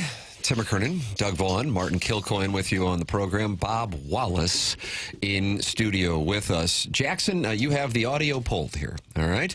Let's start with Gene McNary. He was county executive in the 1980s, and then Mayor Vince Schamel, mayor in the 1980s, when the city, the region, was negotiating with the St. Louis football Cardinals. Bob, I want you to take a listen, if you would, to this audio. Here is what Gene McNary said happened with the negotiations. And then city utilities and some corporations and the banks decided that they couldn't let that happen. And so Vince called me, and he said, I'll meet you down at MAC. We went to had a private room, and he said, I got to renege. I said, no, you don't. He said, well, they told me that if I might as well kiss my political career goodbye if I did this, because the city couldn't stand him. And so I said, well, I mean, you're big enough and you're going to run statewide. You can do it. But he felt as though he couldn't. And so then he came out against it. So that clip is in reference to a building that was going to be built, but was going to be built in St. Louis County. And he said the support from what was essentially Civic Progress was going to be pulled for his political career if he allowed them to build a building in St. Louis County. So in fairness, I had Vince Shamel in a couple of weeks later. Here is what his recollection is on Gene McNary's story and what actually happened. Well, no. But concise answer. I never considered stadium out at Riverport or wherever it was unless it did not have a lid on it. In other words, we didn't want anything built that would be competitive with the convention center. And so early on, and pretty much everybody was okay with this. You want to go out there, you want to build a football stadium, you'll have a few concerts during the year, and you'll have, a few football games, and, but that's not going to make you competitive with the, this, by the way, was very early on. Mm-hmm. I mean, and that kind of got blown out of the water by, they couldn't do the development on the Missouri Riverfront without the stadium being competitive. It had to have a lid in order to be able to be competitive because they needed other events in order to justify the whole thing. Lid meaning a dome. So city, county not on the same page, it sounds like there? Well, I mean, he was saying that what Gene McNary was saying was not real, that he did not pull it, the support, because of the meeting at the MAC with Civic Progress. Also something that Mayor Shamel said that wasn't included in that clip is that Bill Bidwell was so clear that he didn't want to stay here that he was not going to serve Anheuser-Busch products at the Dome. So therefore, he was trying to put something on the table as a non-starter. You were actually there, Bob. What is your recollection? Who is telling the truth? Well, I don't know. It's a little bit of both. That was 40 years ago, almost. A little bit of both telling the truth. Perception is reality. Their perception is what they believe their reality is. I do believe that there was some discussion among the business community about moving the team and the stadium out of downtown St. Louis. We're still having those discussions now about what should be downtown and what shouldn't be not. And so I think that they had agreement. They were working very well together, Shamel and McNary, going up to that process. And then I believe there was a secondary deal made, where Gene said he would back off of the stadium, and I believe it was out in Earth City. Yeah, I remember that. Rams won. And Gil. So I think there's a second part of the story which my memory doesn't go back that far. But I think they both had a perception that they thought they were getting close to having a deal. I do remember Bill throwing in the monkey wrench about serving beer in the stadiums on Sundays.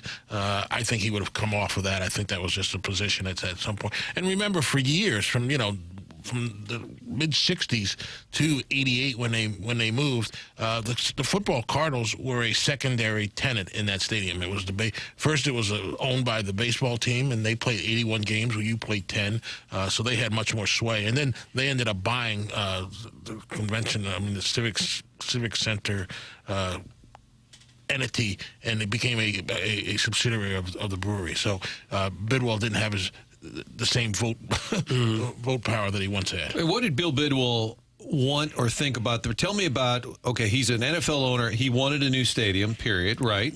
Remember that the Busch Stadium was about 55,000 seat stadium. And then during that period of time, stadiums became money makers for the teams. That they were in the 60 to 70,000 seat range for stadiums, and they became money drivers for franchise. Remember, at that point, or still to this day, the NFL was true socialism. They put the TV package in a all together, and then they split it evenly. So Green Bay and New York got the same amount from TV as possible. So that was part of the backbone of Roselle's genius in getting the owners to split the revenue equal. So the difference between high revenue teams and low revenue teams back then was what money you could generate from your stadium. So Busch Stadium had the old Busch Stadium, not the new one, had luxury boxes that we were trying to sell them for $25,000 back in those days, and they didn't have the same amenities that luxury boxes were having in new stadiums. And you maintained that Bidwell didn't want to leave, and that if it had gotten done some way, somehow, we know St. Louis struggles to get things done. You maintained we never would have had the Rams, never would have been chasing Kroenke around town. Never would have won a Super Bowl, though. Never would have won a Super Bowl. How do you know? Bill Bidwell wouldn't have won a Super Bowl? Well, I don't know. They haven't won one yet, so the franchise haven't won one. Probably a safe bet. And now tell folks about the meeting. Was it in New York where the Bidwell family says at this point, it's coming down to the wire? And are we going to Baltimore? Are we going to Phoenix? It literally was up in the air, right? Very much up in the air. So the deadline was January 15th, and I'll never forget. So me and some other lawyers in our law firm worked on the application that you had to submit to the league to Pete Rozelle. And I remember going out to the Bidwell house on I guess it's Big Bend Road out there, right off on Southmore Street. And Bill had these big Doberman pinchers that everybody was afraid of. And so I bring out the application, and I bring out two applications, one for Baltimore and one for Phoenix. And we gave them both to him, and didn't know when he left which one he was going to use. We thought we were going to use. We thought Phoenix was the front runner, but we weren't really sure. And so when he went to New York on the 15th, he made the decision, I guess, on the plane. And Tom Guilfoyle, who was the partner in the firm that I work for that did it, was his closest confidant. And I'm not even sure Tom knew where we were going at that point. But wasn't there a last-ditch effort in where Chuck Knight was on the phone, where they tried one last time to say don't go? Well, after we submitted the application in the league meeting in Phoenix, ironically, Bidwell made his presentation to the owners. They considered it. And then I think it was Chuck Knight. I know it was Chuck Knight, and it may have been Hedgie Barksdale, came out to the NFL meetings. And they made a counter proposal saying, if the Cardinals stayed, we will do X. And, I'll never forget Al Davis said, raised his hand and said, I'll take that deal.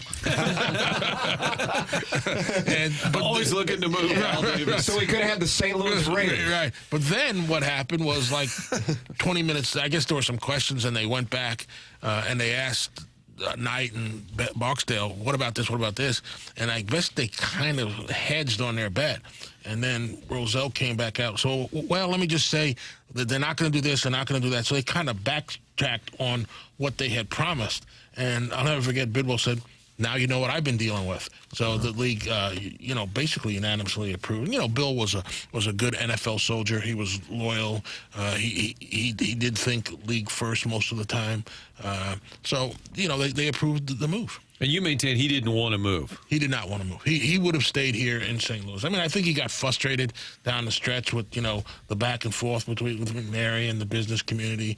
Bill was not, he was not a St. Louis Country Club guy who knew all the big shots. I mean, and as you all know, he was awkwardly and painfully shy. So he was not, but he was a very generous man. He was a very loyal man to people that he worked for. He was different, but he was. So he had a reputation of being very stingy, didn't he? But you say that's not really him. Well, he was very charitable. Very charitable. Gave a lot of things to the local charities and did it under cover. I mean, he wasn't asking for people to say, hey, "Look what I did." He didn't ask for that. But again, this was a low revenue team because of the inability to really drive revenue from the stadium at all, and the team was moderately, if not subpar, successful. So you couldn't charge premiums because of the product that you were putting on the field. Was that lawyer speak for they weren't very good? Is that what you're saying? Yes. The team wasn't very good? But the team had some runs. Star players. Had some runs, in their 70s when Coryell was here. They were a good team. In their early 80s, 82, 83, 84, when Hannafin was there and Roy Green and Neil Lomax. They were a really exciting team. I always, if we would have won the 84 game in D.C., Redskins. Neil O'Donoghue, Doug. Neil O'Donoghue missed the field goal. Yeah. I believe there would have been a momentum to, it's funny, we lost that game, and maybe if not sooner than later, maybe a week later, there was an article, Bidwell, Cardinals contemplating move and after 85 season. That kind of took the momentum away from. So this is all on Neil O'Donoghue? It's all on one bad kick? NFL team if it weren't for Neil. No, it wasn't one bad kick. It was a series of bad kicks that made the one bad kick come back and haunt us. Oh, and then you go to work for the Rams. They both. Bob, what's the problem here? The Big Red left. The Rams. Should we blame you? Is it that simple? Forget Neil O'Donoghue. Right. I think I'll never forget being in the elevator when you had a league meeting and I had worked for Bidwell, and then I went to work for the Eagles in Bremen, and I was coming back to St. Louis to work for Georgia, and somebody said, "Boy, you picked some real winners."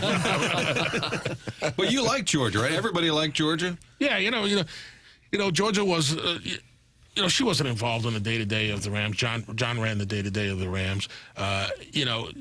Georgia's peculiarities were that, she'd have trouble picking out her bio for the media guide. The media guide would come out like week 10. Right, pictures in there. And, the people would be complaining, coaches. And I said, you guys are complaining about nothing. She's not telling you to play a quarterback. Yeah. She's telling you what picture she wants or what cover she wants on the cover of the media guide. Those are small problems.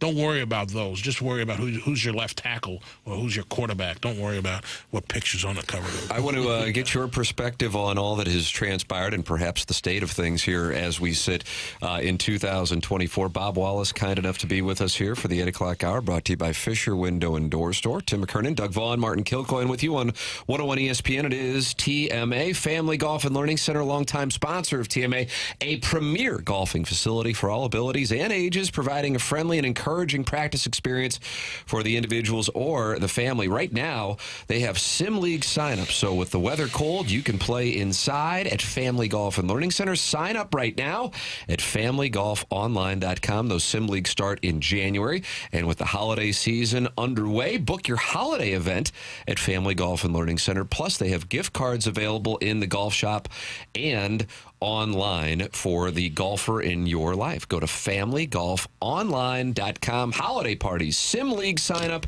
and Pro Shop gift cards for the holidays, all available for you at familygolfonline.com. Bob Wallace in studio. Tim McKernan, Doug Vaughn, Martin Kilcoyne with you. It's TMA, presented to you by Brown and Crouppen on 101 ESPN.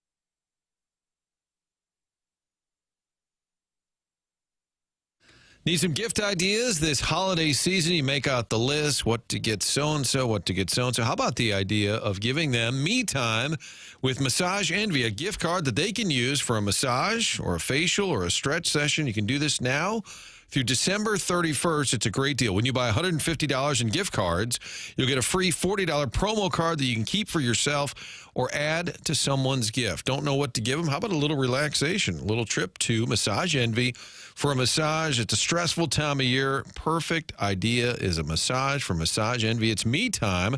Massage Envy, where better begins. This offer is good in location only, not available online. Terms apply. See franchise locations for details. A massage this time of year is the perfect gift. Love Massage Envy. Stop by and get some me time.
This is Action Jackson with a Sports Center update driven by Johnny Londoff Chevrolet and Johnny Londoff Autoplex. The Grizzlies defeat the Trailblazers last night, 123-98, and Ja Morant returned 22 points and 11 assists for the former Murray State racer. That was another Sports Center update driven by Johnny Londoff Chevrolet and Johnny Londoff Autoplex. See them at londoff.com. Chevy, together we drive. You kidding me?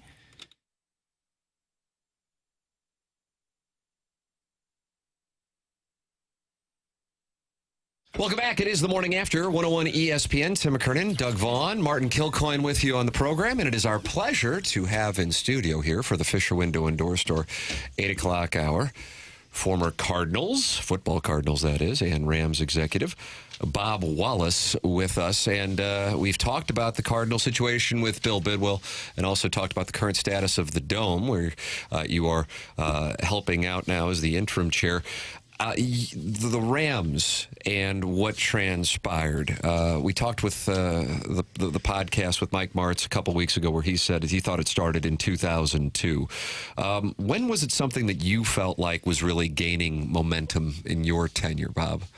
I was near the end of my tenure. I think it didn't really start bubbling up until Georgia had passed away and Stan sold the team to, Chip and Lucia, Georgia's children, sold the team to Stan. I think, it was, Stan had a bigger play in mind.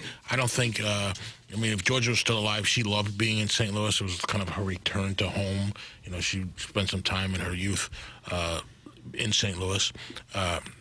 And she was not a favorite person in Los Angeles, so I don't believe that she was feeling the lure to go back. And I don't think the kids had the same feeling either. This was a great place for the team that their mother owned. But there was never any opportunity for them to keep the franchise. That wasn't something they desired, and then I recall the estate tax was a huge factor in that. Yeah, I think they could have kept the team if they wanted to. I don't believe they wanted to. To be a sports owner is it's a lot of fun sometimes, but you're also in the spotlight. You're also, you have to have the ego that you want to be a sports owner. To be a sports owner, I don't think either one of them had that ego to want to do that. And then, John, who was very close to the family, he wanted to step back from the football business, too, so they didn't have confidence that someone else would protect their interests as much. I think there was concern, too. I don't know if you have to be a billionaire, but I think there was some financial implications, right, to be the owner and the money that maybe that the franchise owed, some debt and things like that. Yeah, I don't know if there was a lot of debt on the franchise. But I think the estate tax that you mentioned was a consideration, and whether they had done the planning that they needed to do and still come out where they wanted to be. There's another theory that if they win the Super Bowl against New England, that the team's got momentum with 2 Super Bowls in a 3-year period, and then maybe the city's more inclined to start throwing money at them if they're a premier. Things started. What about in the building? Didn't it sort of disintegrate after that? Well, it did kind of, but not.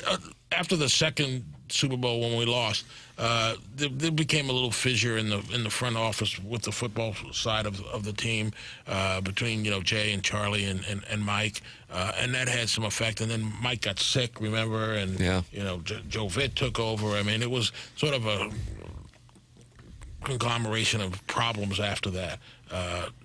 I'm not sure that winning 2 Super Bowls as opposed to being in 2 Super Bowls, winning 1, would make that significant of a difference that all of a sudden the city was going to rally around and give them whatever they wanted. But at that point in 2002, we weren't really asking for that much. We really, we ended up doing a 10-year measuring date, and we ended up getting, $30 million was invested into the stadium. We tried to put in some amenities that would drive revenue. We put in a new Budweiser club. We put in a new other high-end sort of club seat area. So I don't remember in 2002 being a real discussion, or even 2005, even 2010. I don't believe there being a real discussion about moving, even when I left in 2010. But when Dave Peacock and company were trying to get it done, last-minute stadium deal, did you ever think that was going to happen? You know the league, the way these owners think. Did you feel like that was a nice effort, but that it was never going to work? I thought it was a nice effort. I'm not sure it was an effort that an NFL owner at that point, especially Stan, who was a real estate guy, was considering. Remember, the deal was that the stadium was going to be in the top tier, which would mean the top 8 stadiums in the country. And what St. Louis then put on the table was that they would get that the Rams would contribute to a new stadium. Well, that wasn't the deal that the Rams made. So, it wasn't something that all of a sudden, Stan's a businessman. He wasn't going to say, oh, by the way, I'm going to spend, $1 billion to help, and you can spend $120 million. That didn't seem to be a very logical discussion that they were having at that point. So to go back to your earlier question, whether there was a mistake made, I think the mistake made was St. Louis should have said yes to when the arbitrators came down and said you have to do $700 million improvement to the stadium. That should have been the time where they said, okay, then they would have boxed Stan in because that was the right that they had. And the key on that, the counter to that, when that was presented, I agree with you. That I feel like that kind of flies under the radar, that was an opportunity. And what was that, like 2000? Do you know the year, Bob, on that one?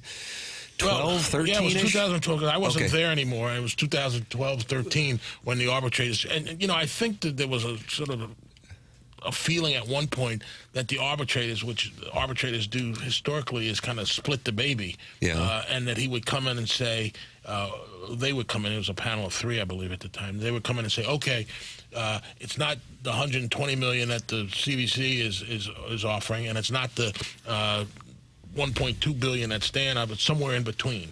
Or the 700, because Stan's proposal was $709 million to relocate, the field and the dome and do some, pretty extensive changes. So they weren't going to split the baby. He had to pick.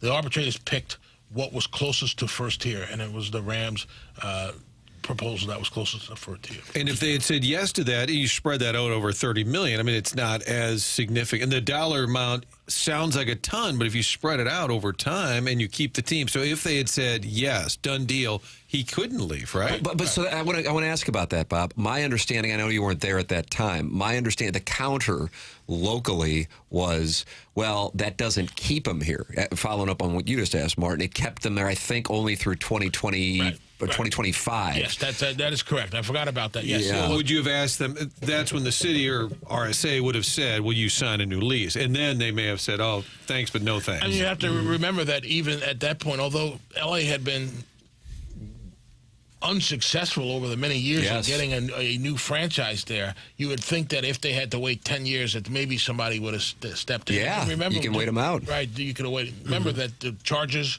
and the Raiders both were looking to move. So somebody might have filled the Los Angeles sort of void that was there, but nobody had the sort of the money or the want to do a real estate deal surrounding a new stadium. That's correct. That's why Stan Kroenke was able to get in there. He could privately fund it. Right. So where would, if St. Louis, to play this out, because I feel like this is an important, we talk about sliding doors moments. I think this was an important moment. There didn't seem to be any appetite on the outside looking in to accept the arbitrator's ruling. Okay, let's put that money in and let's keep them here for a number of years. Would it have been in play? Do you think that there was any appetite here, or were they getting some resistance locally? Yeah, I don't think there was any appetite. And I think as you look on it, if somebody's going to spend $700 million, you want more than a 10-year commitment. Yes, So it wasn't an unreasonable request. But I don't think they ever got to that point where they said, okay, we're willing to do this. Mm-hmm. What are you going to give us in exchange? And I think the league would have put some pressure because nobody envisioned what Stan was going to do in L.A. Right. And so it wasn't like, say, boy, we want him in L.A. because he's going to do this. Maybe Jerry thought that, Jerry Jones, who kind of pushed it. But I don't think there was a real feeling that St. Louis wasn't a good thing. And I think, Stan and the Rams at that point were one of the few times that an owner wanted to move, as opposed to most owners want to stay in the community they are. I mean, just hold the city hostage, get the deal done. Right. The Chargers wanted to stay in, San Diego. They did. Yeah. I think the Raiders would have stayed in Oakland. I mean, that was sort of their brand, the Oakland Raiders. How seemed to move the team whenever he wanted. The Vikings went through that before they got a new stadium. So most owners are trying to find a way to stay, and I'm not sure that at that point in 2013 or 14, when they were going through the arbitration, Stan had reached the conclusion that he didn't want to stay here. So who gets gets to say no to the $700 million arbiter decision? Is that just Kitty Ratcliffe's call, or is the mayor's slayer? I mean, it was more than just Kitty Ratcliffe. Well, I mean, who ultimately says we can or can't do that? I think it was because the stadium was owned by the RSA, which was owned by the state, the county, and there's an RSA board, right? The board and the mayor and the county executives. I mean, no individual by themselves said we're not going to do this, and everybody said, "Oh, okay." I mean, there was a lot of discussion about that. And I never heard anybody say from the RSA or from the city, "Oh, we should do this." And I think everybody looked at it as a non-starter. It seemed like. And I think, as Tim mentioned, the fact that it was going to stop in 10 years was a real non. But I mean, you could have gone to the table and said, "All right, we're doing it. Here's a new 20-year extension or whatever." Right. Yeah. And I think the league would have supported that. Is there any way that dome could be fixed up now that some NFL team might be interested somewhere down the road? I sort of beat myself up occasionally about this.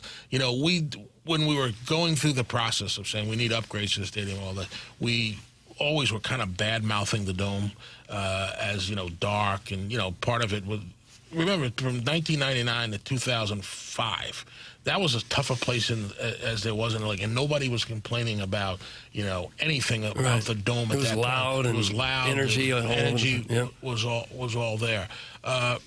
So yes, you look at San Antonio, which is a dome stadium that hasn't had an NFL franchise ever, and they're still getting big events. So yes, I think there's a lot of maintenance and repairs and upgrades. Technology has changed so much in the 30 years of that stadium.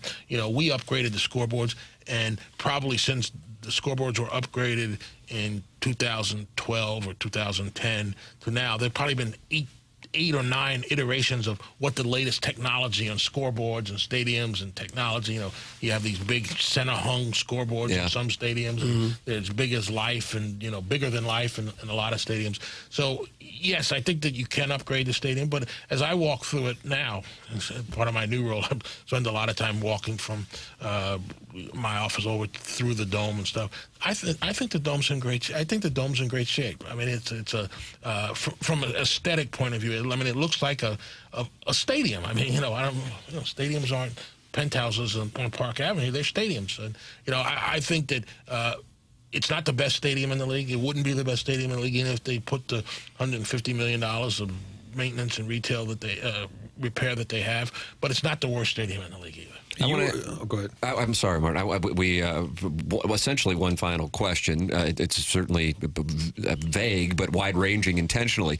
Now that you've seen what you've seen, you've worked for a number of organizations, and then also now in the position you're in, Bob, with the Dome. What is it, if there is a thing or a multitude of things that you could see, whether it be the metropolitan area, the city, the county, a conglomerate of sorts, that could get St. Louis, quote-unquote, back on track? Well, first of all, you need a billionaire who's willing to lead the charge and wants to have a team.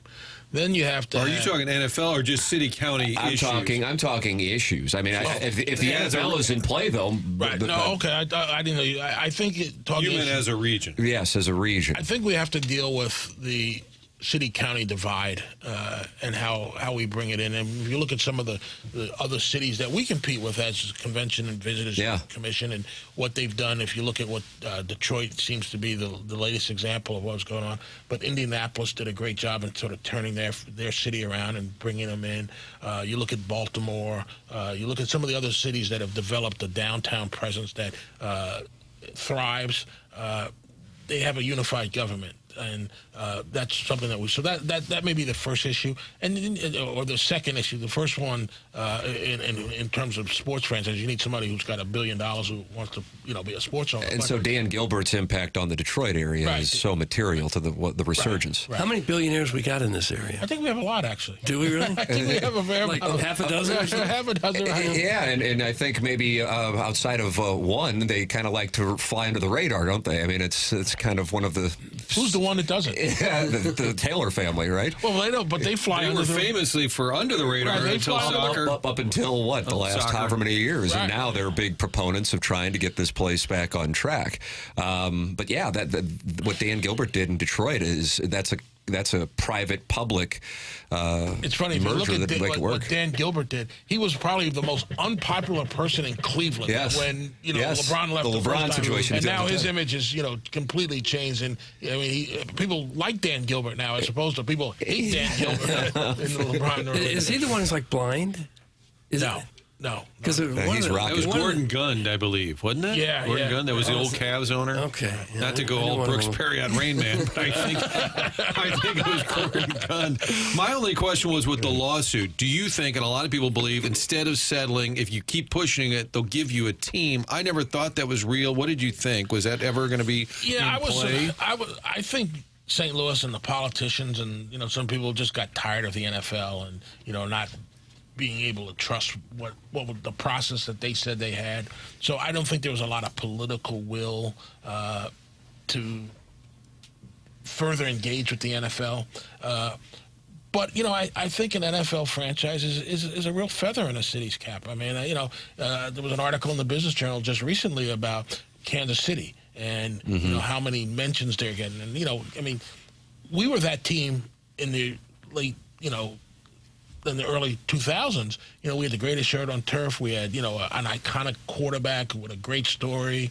We had Hall of Fame players, and we were good. And people talk about it. And the Chiefs are in that era now where they're the best team in the league. They've been the best team in the league for the past 3 or 5 years. They've got maybe one of the best quarterbacks ever to play the game, and and they're winning. So no wonder they're popular. Right? It's a great combination. And you have to remember, football is we always say that St. Louis is a great baseball town, but as Jim Thomas and I always joke, it's a football nation, and football is the most popular sport in the country. And it's not close. Right. It's not close. The Rams ran this town for a period of time, and anybody who was here knows that was the case. And I always cringe when I hear that baseball town thing because I was here. We were working together at KMOV, Martin. We were doing television at the same time. It ran this town, and that frustrates me when that narrative is applied. When back in, I guess it was 98 even, when Sosa and McGuire were going through the home run chase.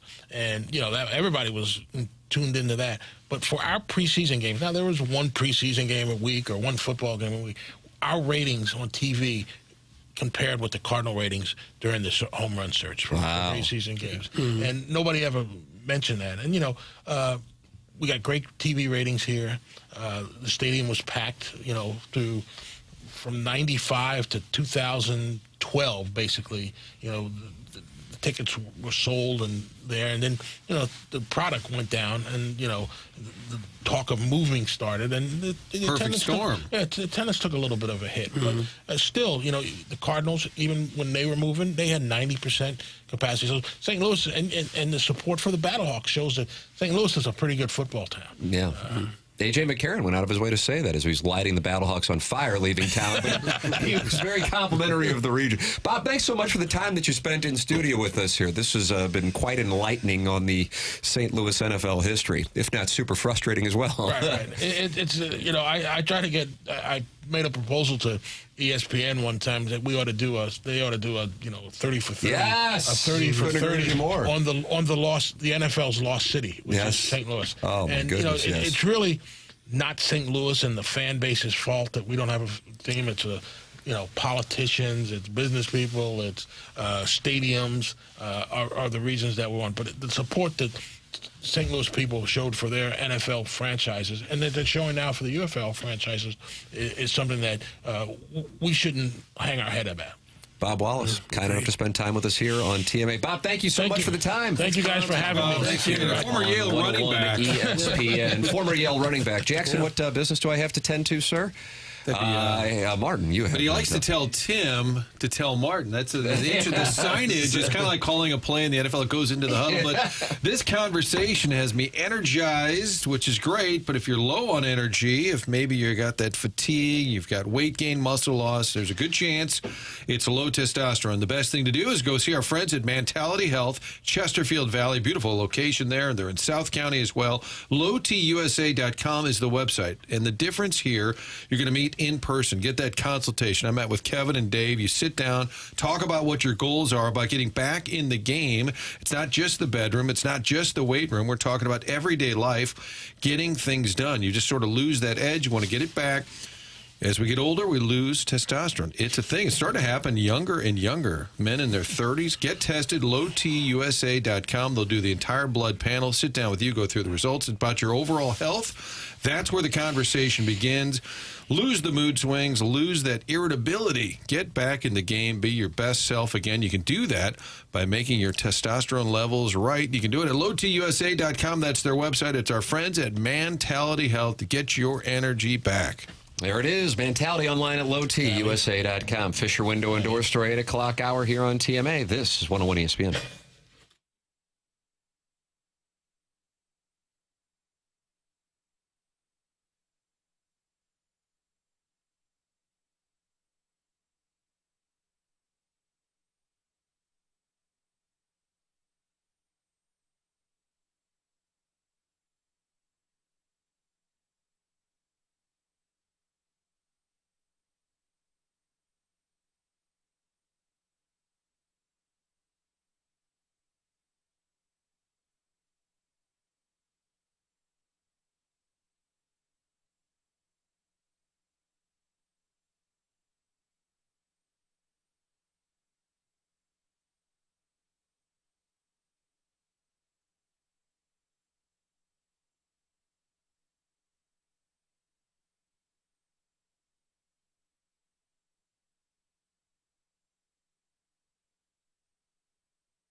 Welcome back. It's TMA, presented to you by Brown and Crouppen, 101 ESPN. Tim McKernan, Doug Vaughn, Martin Kilcoyne on the program. You're welcome to get involved. Your thoughts on what Bob Wallace had to say. Collier and Thompson phone lines, 314-974-0101. And you can text in via the Air Comfort Service text line at 314-399-9646. Watch the program on YouTube, youtube.com/TMASTL. And there is a 101 ESPN YouTube channel as well. Looking forward to going through some of the texts, and you're welcome to call in as well on what Bob Wallace had to say. I thought that arbitration part, and I think that kind of flies under the radar, that particular moment. But the pushback was it only assures that they're here for a decade, and then what happens in a decade. And I get that because that's a $750 million investment. That's what usually people were building stadiums for around that time, not to rent a team for another 10 years. But don't you negotiate? Don't you go to them and say, all right, we're going to do it. Here's a 20-year extension. I mean, you don't just say, oh, well, can't do it. We're St. Louis. Sorry. Never mind. That seems to be the response. And that night in Houston, Kevin Demoff walked over to me and Jim Thomas, and he said, Martin, you should really look into what Kitty Ratcliffe didn't get done and really dig more into the dome. And maybe he's right. Maybe there's something to it. At the moment, I wasn't really receptive to his comments. Sure. So. Well, I that's one of the things that I would love to. I don't know if we'll ever hear it, but that was one of the things. And because it comes from Kevin Demoff, it's just dismissed as it had to have been a lie. We hate Kevin Demoff. We hate Stan Kroenke. Therefore, it's a lie. But I think St. Louis has some blood on its hands. That doesn't mean that St. Louis could have saved it, but I don't think that you just go, okay, well, that's his fault. Okay, well, what about Bill Bidwell? That's his fault. What about the expansion team? Well, that's his fault. At some point, it's like if you get divorced 3 times, you go, okay, well, maybe I got to look in the mirror. You know what I mean? Doug, would you like to tell people about Mungenast, St. Louis Acura? Well, sure. If you're lucky enough to be driving around in a car from Mungenast St. Louis Acura or Mungenast Burkett Alton Toyota, you know you are traveling in style, but you don't have to get lucky, really. You just have to go to the dealership, go to one of the websites, check out the selection they have. Those Acuras are absolutely gorgeous cars, and Toyota has everything you could possibly want. So check them out at stlouisacura.com and altontoyota.com. Also, it is a great place, Mungenast St. Louis Acura, to get your car serviced. That's where we've taken our cars for several years now. Nicest people you will ever deal with at an automobile dealership. Jamie Burkhardt, Peter Mungenast, and Ryan Seiberg, who's there in the service department, they want you to have this number that gets you straight to them, straight to the muckety-mucks, and here it is. I'll give it now. 314-252-0029. You didn't write it down again. I'll read it one more time. 314 252-0029. That is a secret number. Makes you accessible to the people that make the decisions at Munganess St. Louis Acura and Munganess Burkett Alton Toyota. Whether you just need simple maintenance or you need a lot of work done on your car, this is the place you need to go. Again, the website, stlouisacura.com and altontoyota.com. All right, we'll take a break. Come back with our 9 o'clock hour here on TMA 101 ESPN.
Welcome back to McKernan, Doug Vaughn, Martin Kilcoyne with you on the program. This is 101 ESPN and the TMA STL YouTube channel. Transform your story at Illinois Recovery Center. At Illinois Recovery Center, the team believes in the strength of every individual's journey to recovery. Whether you're taking the first step or continuing your path, the IRC's dedicated team is here to support you.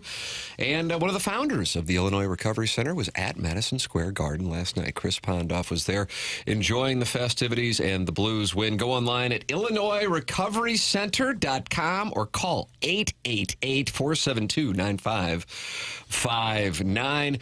What a night for the Blues and their fans as they win 5-2 in Jim Montgomery's first game. I don't know what stands out the most of the whole thing. The number of shots, the way that Zach Bolduc played, Joel Hofer early on kind of withstanding what was going on with the Rangers. But I know a lot of people were excited to see what happened for Jim Montgomery and the Blues and the energy that followed with him in his first game. Here's what they had to say following the victory. Well, you always want to get that first one right away, and it's to me, it's about being a Blue. You know, I talked a lot about it, how much I love the city and how much I love the history of the Blues, and knowing so many of the alums personally and having friendships and relationships with them. It's great to see the current Blues reward the history and tradition that's been built. There it is, Jim Montgomery. following win. It's only one game in, but it sure feels like a good fit, doesn't it? Yes, it does. I agree with you 100%. Yeah, it's just like he was meant to be here. He's been a part of the organization. He knows everybody. He seems to know everybody in town, and he talks like one of us. It just seems like it's a really good fit. Yeah, I think the most encouraging thing, you scored 5 goals. This team just couldn't score. The other stat Luke Korek had, that in the Blues' previous 9 games, prior to last night against the Rangers, they'd been outscored in the third period 17-4. Wow. Which you saw it sort of play out, like all those late collapses or just gut-wrenching late goals. When I looked at that stat, I said 17-4. And no, Doug, I wrote it down. You always tell me to write it down. I wrote it down. 17-4 just tells you they're getting pounded in the third period. So either, I'm not going to question their effort, but you certainly weren't playing your best when it mattered most.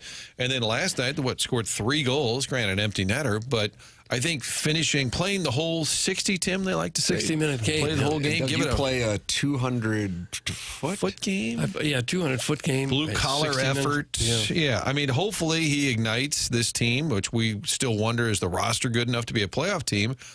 But as we mentioned at the outset, 7 o'clock, it'd be nice to have a team that we could get genuinely excited about right now. It's been a little rough in 2024. Yeah, I thought one of the things that he said this in the postgame, and then he also said it in what the Blues posted on their Instagram when he addressed the team following the game.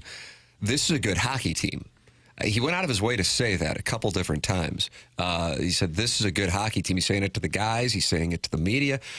I don't know if there are a lot of Blues fans who actually think that this is a good hockey team, but I suppose, and this is one of the things that reading Boston writers about Montgomery, his style is positivity. Now, that might get to a point where you roll your eyes, but it was a specific contradiction to who he was replacing in Boston with Bruce. Doug, you call him Butch Cassidy. I do. Yeah. And he would call players out in the media. That is really frowned upon, usually in hockey. Really, the only time you're supposed to do that is when you got a guy in center field in the first week of the season as your starting center fielder and you question his effort. But otherwise, ideally, you don't call out players' effort in the media. And Montgomery, I think, is also trying to get the guys to believe that they're a good hockey team. That was one of the first things that he said in the postgame, and then also when he addressed the team. We're a good hockey team. And hey, the confidence, I think, was the big thing last night for Bolduc. You know, he was asked after the game by John Kelly and Jamie Rivers, what was the difference? What was the conversation? And he said, he just told me to play my game and be confident out there, and that's a big thing for me as a young player. And that guy was a different guy than he had looked up until last night, with both the shots on goal and the 2 goals, but in particular, the way he was skating and performing. So that could be a big thing. If the team can be successful and it correlates with Montgomery leading the development of the young players.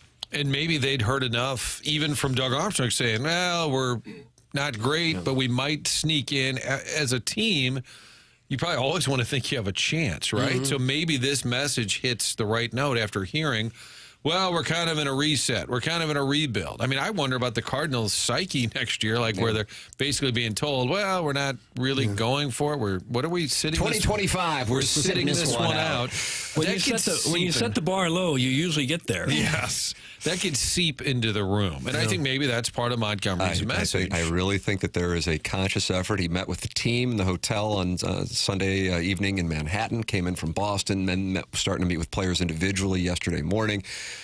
People who were there were talking about how energetic the skate was yesterday, and that carried over into the game against the Rangers. And that's a hell of a stat. Outscored 17-4 in their last 9 games. They have that scrap at the end. Rempe was running all over the damn place. I mean, that hit on Neighbors, gross. But as Shen said, he goes, we don't have anybody on the team who can fight him, and we're not going to go out there. But he's 6'9". I'll do it. Jackson will go up there. Now, you would have to be aware that the game is going on. Mm-hmm. It's fine. Does it have to be on skates? Because that's a big disadvantage for me. But you can wear goalie equipment. He's going to be about 7'3" on skates. It's fine. Height doesn't measure heart. Look at this guy, Doug. Gosh. He's a believer now. Boy, you do have some sandpaper. Yeah. When I see the goalies getting ready to fight, I always think, how could you possibly get hurt? I'd fight too if I had all that protection. You wouldn't feel anything, would you? Rivers said he goes, Sturkin took his helmet off. I don't know how smart that was when he bumped Hofer as they crossed at the end of the second period. But that second period encounter, the Blues used it as momentum, and then they get the 3 goals and win it 5-2. We have a surprise guest, rated 8.5 coming up. That's according to Jackie. We have a surprise guest. We've got Andy Crouppen. I also like to go back at the old text from earlier in the show. You enjoy the old texts. We were asking who yelled, "Take your shirt off," when they were handing out the chaser. Do we have that audio, Jackson? Take a listen. Suggestions on the text line: Jake Neighbors, which is not a bad guess. Younger guy, Daddy Padre, perhaps. Padre's traveling. Somebody else said it was Perunovic. Take your shirt off. It sounded almost like a woman. It's like a cartoon Holloway. character. What? I did some forensics. It's Holloway. You're positive on that? You saw the video? I watched the video, and then it was really? the guy sitting right next to. And you're positive that's Holloway? Remember, they wear helmets. He didn't have a helmet on. Not in the locker room, they don't. I think that's a good play. Younger So there's guy. a young guy wearing a helmet telling his teammate to take Probably his top off. Didn't have a helmet on. No, he was right? Sans helmet, and he was right next to Bolduc, and he cupped his hands to his mouth like this. and Okay. it was- Well, the chairman had answers. We didn't even know. We didn't. I apologize. We didn't get to you earlier. That's why our alliance is surging right now. It was more fun to theorize. Oh, thank you. Hey, Sound Story, mysoundstory.com. That's the chairman's real gig here. Just go to mysoundstory.com and enter the promo code TMA to get our Black Friday week special of 10% off a holiday gift card for Sound Story. With Black Friday this week and the holidays now approaching, we have the perfect gift idea for your family. It's called Sound Story. This is the time of the year when people start thinking about what to get family members for the holidays. And if you and your family are thinking about what would be best for mom and dad, or both, a Sound Story gift card would be something everyone would love. And since it's Black Friday this week, Sound Story is a special Black Friday discount of 10% off holiday gift cards at mysoundstory.com when you enter the promo code TMA. Imagine being able to listen to a podcast interview with your mom or your dad anytime, and now it is possible with Sound Story. Sound Story is an hour-long interview with your mom or dad in which they tell their life stories, making sure that you and your children will have these memories saved forever. And now, in the 2024 holiday season, Sound Story is offering the option of a video interview to make sure both the stories and the images are preserved. I had one yesterday, and I always love doing these interviews. It's Sound Story. Go to mysoundstory.com and enter the promo code TMA to get this Black Friday week discount of 10% off a holiday gift card for Sound Story. That's promo code TMA at mysoundstory.com. Sound Story, for you, for them, forever. mysoundstory.com. We'll take a commercial break, come back with more TMA here on 101 ESPN.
It's TMA. It's presented to you by Brown and Crouppen. And Doug, look who's in the studio. I saw him standing over That's there. Andy Crouppen. Hello, Andy. The Right over here. namesake. Yeah, I saw him over there. Good to see you again. Likewise. Welcome in, fine sir. Great to see you. Good to see you guys, too. You walked in and you said you heard we're getting an NFL team from. Yeah. That's what we were doing in the 8 o'clock hour, working out an NFL Yeah, I heard team. the NFL doesn't hold a grudge when you sue them a couple times. do you think that really, the lawsuits, that has to go into their thought process when thinking about St. Louis? I think that's probably a big negative. I think, unfortunately, the bigger negative isn't really even anything to do with St. Louis. I think if they're going to expand or relocate, I think it would be internationally or a market that is trending in a different direction than our metropolitan area is at the moment. You think Kansas City would get a second team before we would get it first? And St. Louis would celebrate both. What about Como? Maybe just put one right in the middle. Got a nice furrow field. I would take that. Yeah. After playing Columbia. Yeah. Furrow field. I did have a conversation off air, which is probably not legal for me to repeat, but Shad Khan, the night of the vote, stood outside an elevator, the NFL owners meeting, Jim Thomas, myself, some others, and he said, I love St. Louis, but I think some of the negatives that were brought up would work against it, like the size, the number of Forbes companies and downtown. They're basically saying that you got to also look in the mirror and be honest a little bit about St. Louis. I think that's healthy to do. Yeah. But I really do believe this, and I don't know. I'm curious what you think. I mean, you were quoted in that St. Louis Business Journal, or it wasn't St. Louis Business, it was a New York Times article, right? Oh, Andy, that right? Wall Street Journal thing. Wall Street Journal, I apologize. I really do believe, and maybe it's hope and it's not belief, but I firmly believe that St. Louis is going to experience a renaissance. But so much of that, and I'm not saying we're on the precipice of it, but I think so much of it is, at some point, it becomes a fiduciary responsibility for investors to go, this thing is so inexpensive to get in that dollars will follow, and there's already infrastructure here. The thing that Bob Wallace has brought up, others have brought up as well, it's a leadership issue, I think, more so than anything else. And that I guess, fortunately, is fixable. Is it? I actually think it is, because in order for there to be a fix to a problem, people have to acknowledge there is a problem.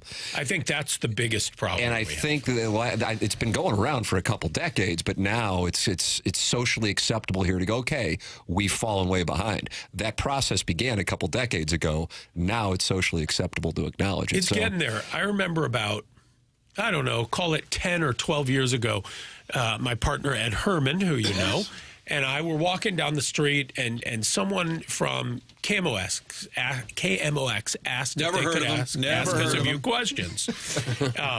I'm sorry. It was an out-of-town radio station. It was. Anyway, so we asked him, and, we do a fair amount of media stuff, didn't think anything of it.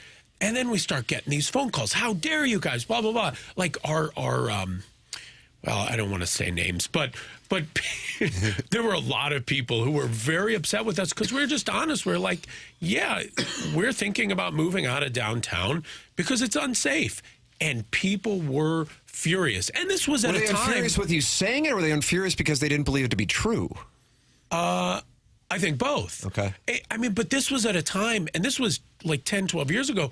I remember there was a stretch where there were like 4 or 5 murders in broad daylight, in the heart of downtown St. Louis. And yes, I think people had a really hard time acknowledging that there was a problem. And no, it's fine. No, how dare you? No, it's safe. No, it really isn't. And it still isn't. And until we acknowledge that and do something about it, I think it's going to be very difficult. Although I do think things have gotten better. I do think at least we may have hit rock bottom. I think COVID was really hard for a lot of cities. And it's not fair to blame St. Louis or say, see, this is just another indication. I think everywhere experienced. But there was one study that said St. Louis had the slowest recovery from COVID than any other major city in North America. I wonder why that is. It's hard to know. Well, they're still sitting on hundreds of millions of dollars. But what do you do? I'm glad they're sitting on it, because I'm glad they didn't throw it away. But I don't feel like there's a plan. There seems to we need a plan that we all know about. we may not all agree on it, but everyone knows about it. So you're sort of pushing towards the same goal. You know, you're trying to revive this area. So everyone knows, you know what, support the restaurants and businesses in this area. Let's make it stable.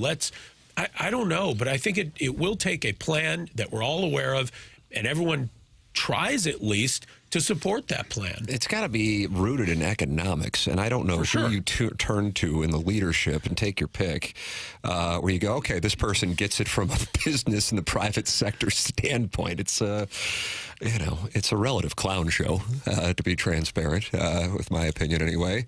And I think that that's an important impetus for the region's redevelopment, is somebody or some people with actual experience in the private sector helping lead an economic resurgence in St. Louis, because otherwise it becomes trying to get Twitter likes with a bunch of nonsense. That's Doesn't my official the perspective. downtown, just as a skyline or a visual, and then the Clayton visual, how many cities you've been to similar-ish? Nashville, Milwaukee, Cleveland.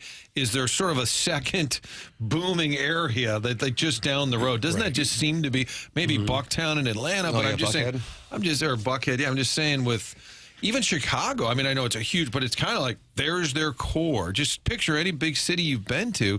You don't look out 5 miles. Oh, there's the other downtown. Oh, there's the other pocket. Well, it's like this sibling rivalry between the city and county that they don't always get along that well. It's silly. I like where I live. There's a grade school that my kids go to, and on a snow day, the first, let's say, 100 feet of the street is in the city, and then it changes to the county. And you'll drive on a snow day. There's a grade school. You know, you're trying to get kids to school. The first 100 feet, not plowed, horrible, barely passable. And then you get to Clayton, and it's pristine. And just things like that are just leave the plow down. You've got to drive down that street anyway. Yeah. It's sad. It really is. There's not a desire. It feels like maybe it's ego. I don't know what it is, but at some point it would be better for everyone if the region was better. And just in the last week, we had a woman snatched in Clayton and murdered in North City. We had a kid shot on the highway driving down 55. It's getting worse. It's not getting better. At least the perception of it. Yeah. This is why people won't go downtown. I do think that happens in a lot of big cities. Terrible things. I'm saying on a daily basis. Cleveland, Detroit, Milwaukee, Chicago. And I bet any of those cities right now have a terrible headline, something that, and the woman in Clayton, it's terrible, but it sounded like it was somebody that knew her and knew her family. That's an inside job. Yeah, I mean, it doesn't excuse any of it. It's horrible, but I do think, and downtown doesn't feel safe. I agree with all that, but I think we get caught up in the crime narrative. Mark Schreiber, who's the head of the sports commission, says he goes to these meetings, and the guys from Baltimore and from Milwaukee and Cleveland, Minnesota go, oh, we're getting killed on crime numbers, we're getting killed on... It's very similar. I think we have a crime problem in our country, not just St. Louis. For sure, but it feels like in a lot of those cities, the crime is more controlled within sort of the crown jewel areas of the cities. It's more compartmentalized, which is still terrible. Right. But you're not going to go... I don't know. I lived in the Central West End for a long time, and it felt like that was an area that is small, especially the core of it. And there was still a massive amount of crime. And you really never, ever, ever saw police driving through there, largely because the Central West End, my theory always was they hired a private security company to patrol the area for increased security. But it seemed like the city was like, oh, you guys got this, cool, we won't go there. So you ended up with less security because you tried to have more security, but there was a lot of crime. We ultimately moved out once a young woman was basically murdered on our front doorstep in broad daylight. And it was horrible. I mean, we literally walked up kind of as the ambulance is driving away, and it was terrible, and I was talking to a friend on the phone the next day. I was like, yeah, I think I'm going to get my concealed carry permit. If I'm just out walking the dog. I'm like, no, I'm going to move. This is silly. Well, I'm not getting a gun to walk my dog in broad daylight. I was in Nashville this last Saturday. It couldn't be a more impressive downtown. Thousands of people everywhere. People happy. It felt safe. You could go anywhere. The town absolutely thriving. And I thought, why can't this be us? And then I watched the news there the next morning, and they reported on the 3 shootings in the Nashville area on the outskirts of downtown. So it does happen everywhere. Yeah, but you can count those on one hand. That's nothing. Yeah, but some cities still make it work, and others struggle with it. I think the next big layer is going to be if Mike Keogh, the governor, takes over the police department. He has said the state is going to come in and run the city of St. Louis Police Department. That's going to be a big battle, I'm sure. That's the next big conversation about city and policing, I think. I just wish they would.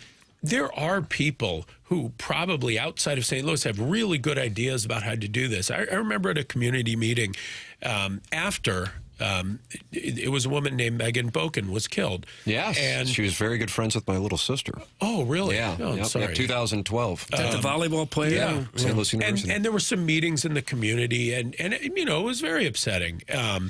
And I remember saying to them, as they're talking, I was like, is there any thought of like hiring a consultant? You know, they're talking about, we're going to increase police presence for the next 6 weeks. I was like, okay, but what happens after then? Like, is there any thought to like doing something different? Hiring somebody from outside of St. Louis who's gone through this and no. We know what we're doing. I'm like, no, clearly you don't.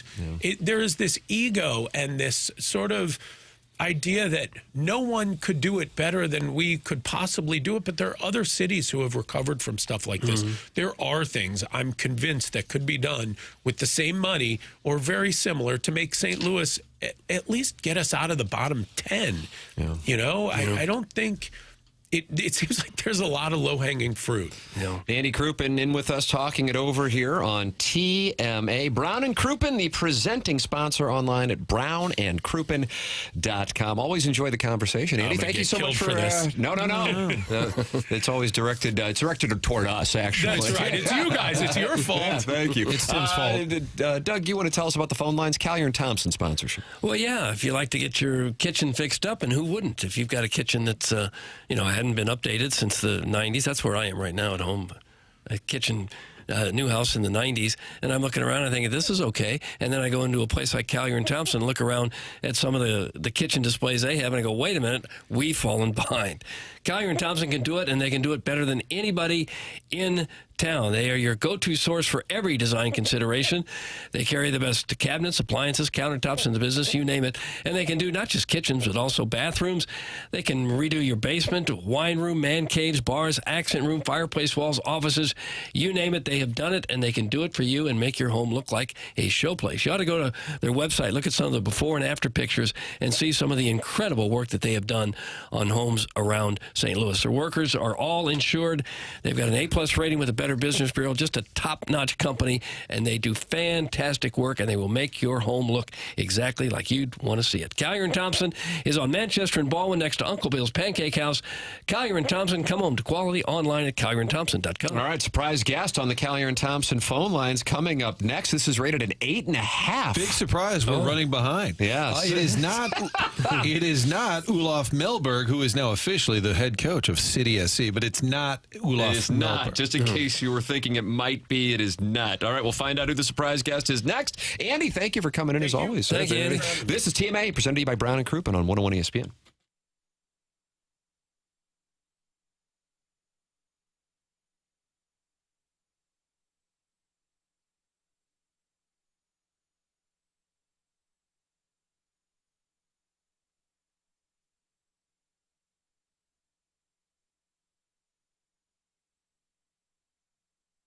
Michael's Flooring has been family and locally owned over 30 years. Michael takes pride in helping and making sure his employees are happy and make a great living. And that's why he is offering carpet installers $7 a square yard in compensation. $7 a square yard. His passion's flooring. And when you order from him, he wants you to have the best experience for the best price. That's why, again, he is making sure he gets the best installers and giving them $7 a square yard, which is awesome in this industry. They have it all, but carpet is awesome and back, and they have so many varieties of all flooring. 3 easy locations to get to in St. Louis, Creve Coeur, Garden Prairie, and St. Peters. Holidays are coming up, and if you want to show off the house, there is no better way than getting floored at Michael's. If you're interested in the $7 a square yard compensation as a carpet installer, make sure you go to igotfloored.com. Come see why people are loving getting floored by Michael, and make sure you visit igotfloored.com.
This is Action Jackson with a Sports Center update brought to you by Saliga Heating and Cooling. The Knicks defeat the Nuggets last night, 145-118. Jefferson City High School native OG Anunoby with 40 points. That was another Sports Center update brought to you by Saliga Heating and Cooling, an independent American Standard heating and air conditioning dealer.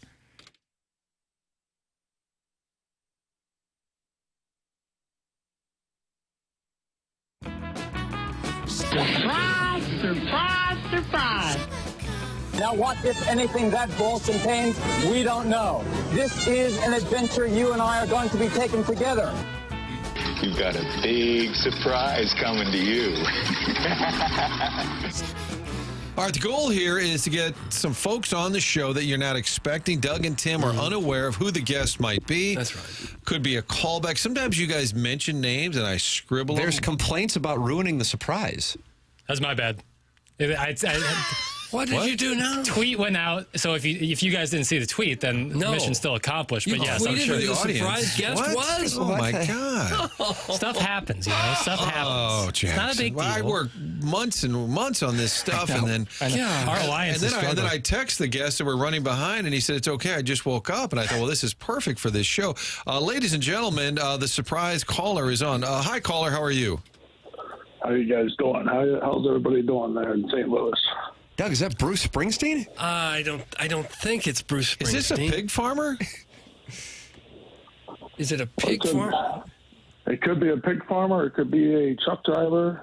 It could be a left-handed reliever. Yeah, I was about to say this sounds like the Governor Steve Klein. Steve Klein. Yeah, the Governor Steve Klein. But it was tweeted out. Oh my God, Jackson! What happened? Why would you tweet that? I fumbled. Okay, listen. Okay. Everyone has a fumble. So these scheduled tweets? Yeah, scheduled tweets, Doug. Wow. Kleiner. Well, the Joe Rogan show? No, it's the Joe Rogan show. I thought you guys told me I was talking to Joe Rogan today. Well, he's sick. He's out sick.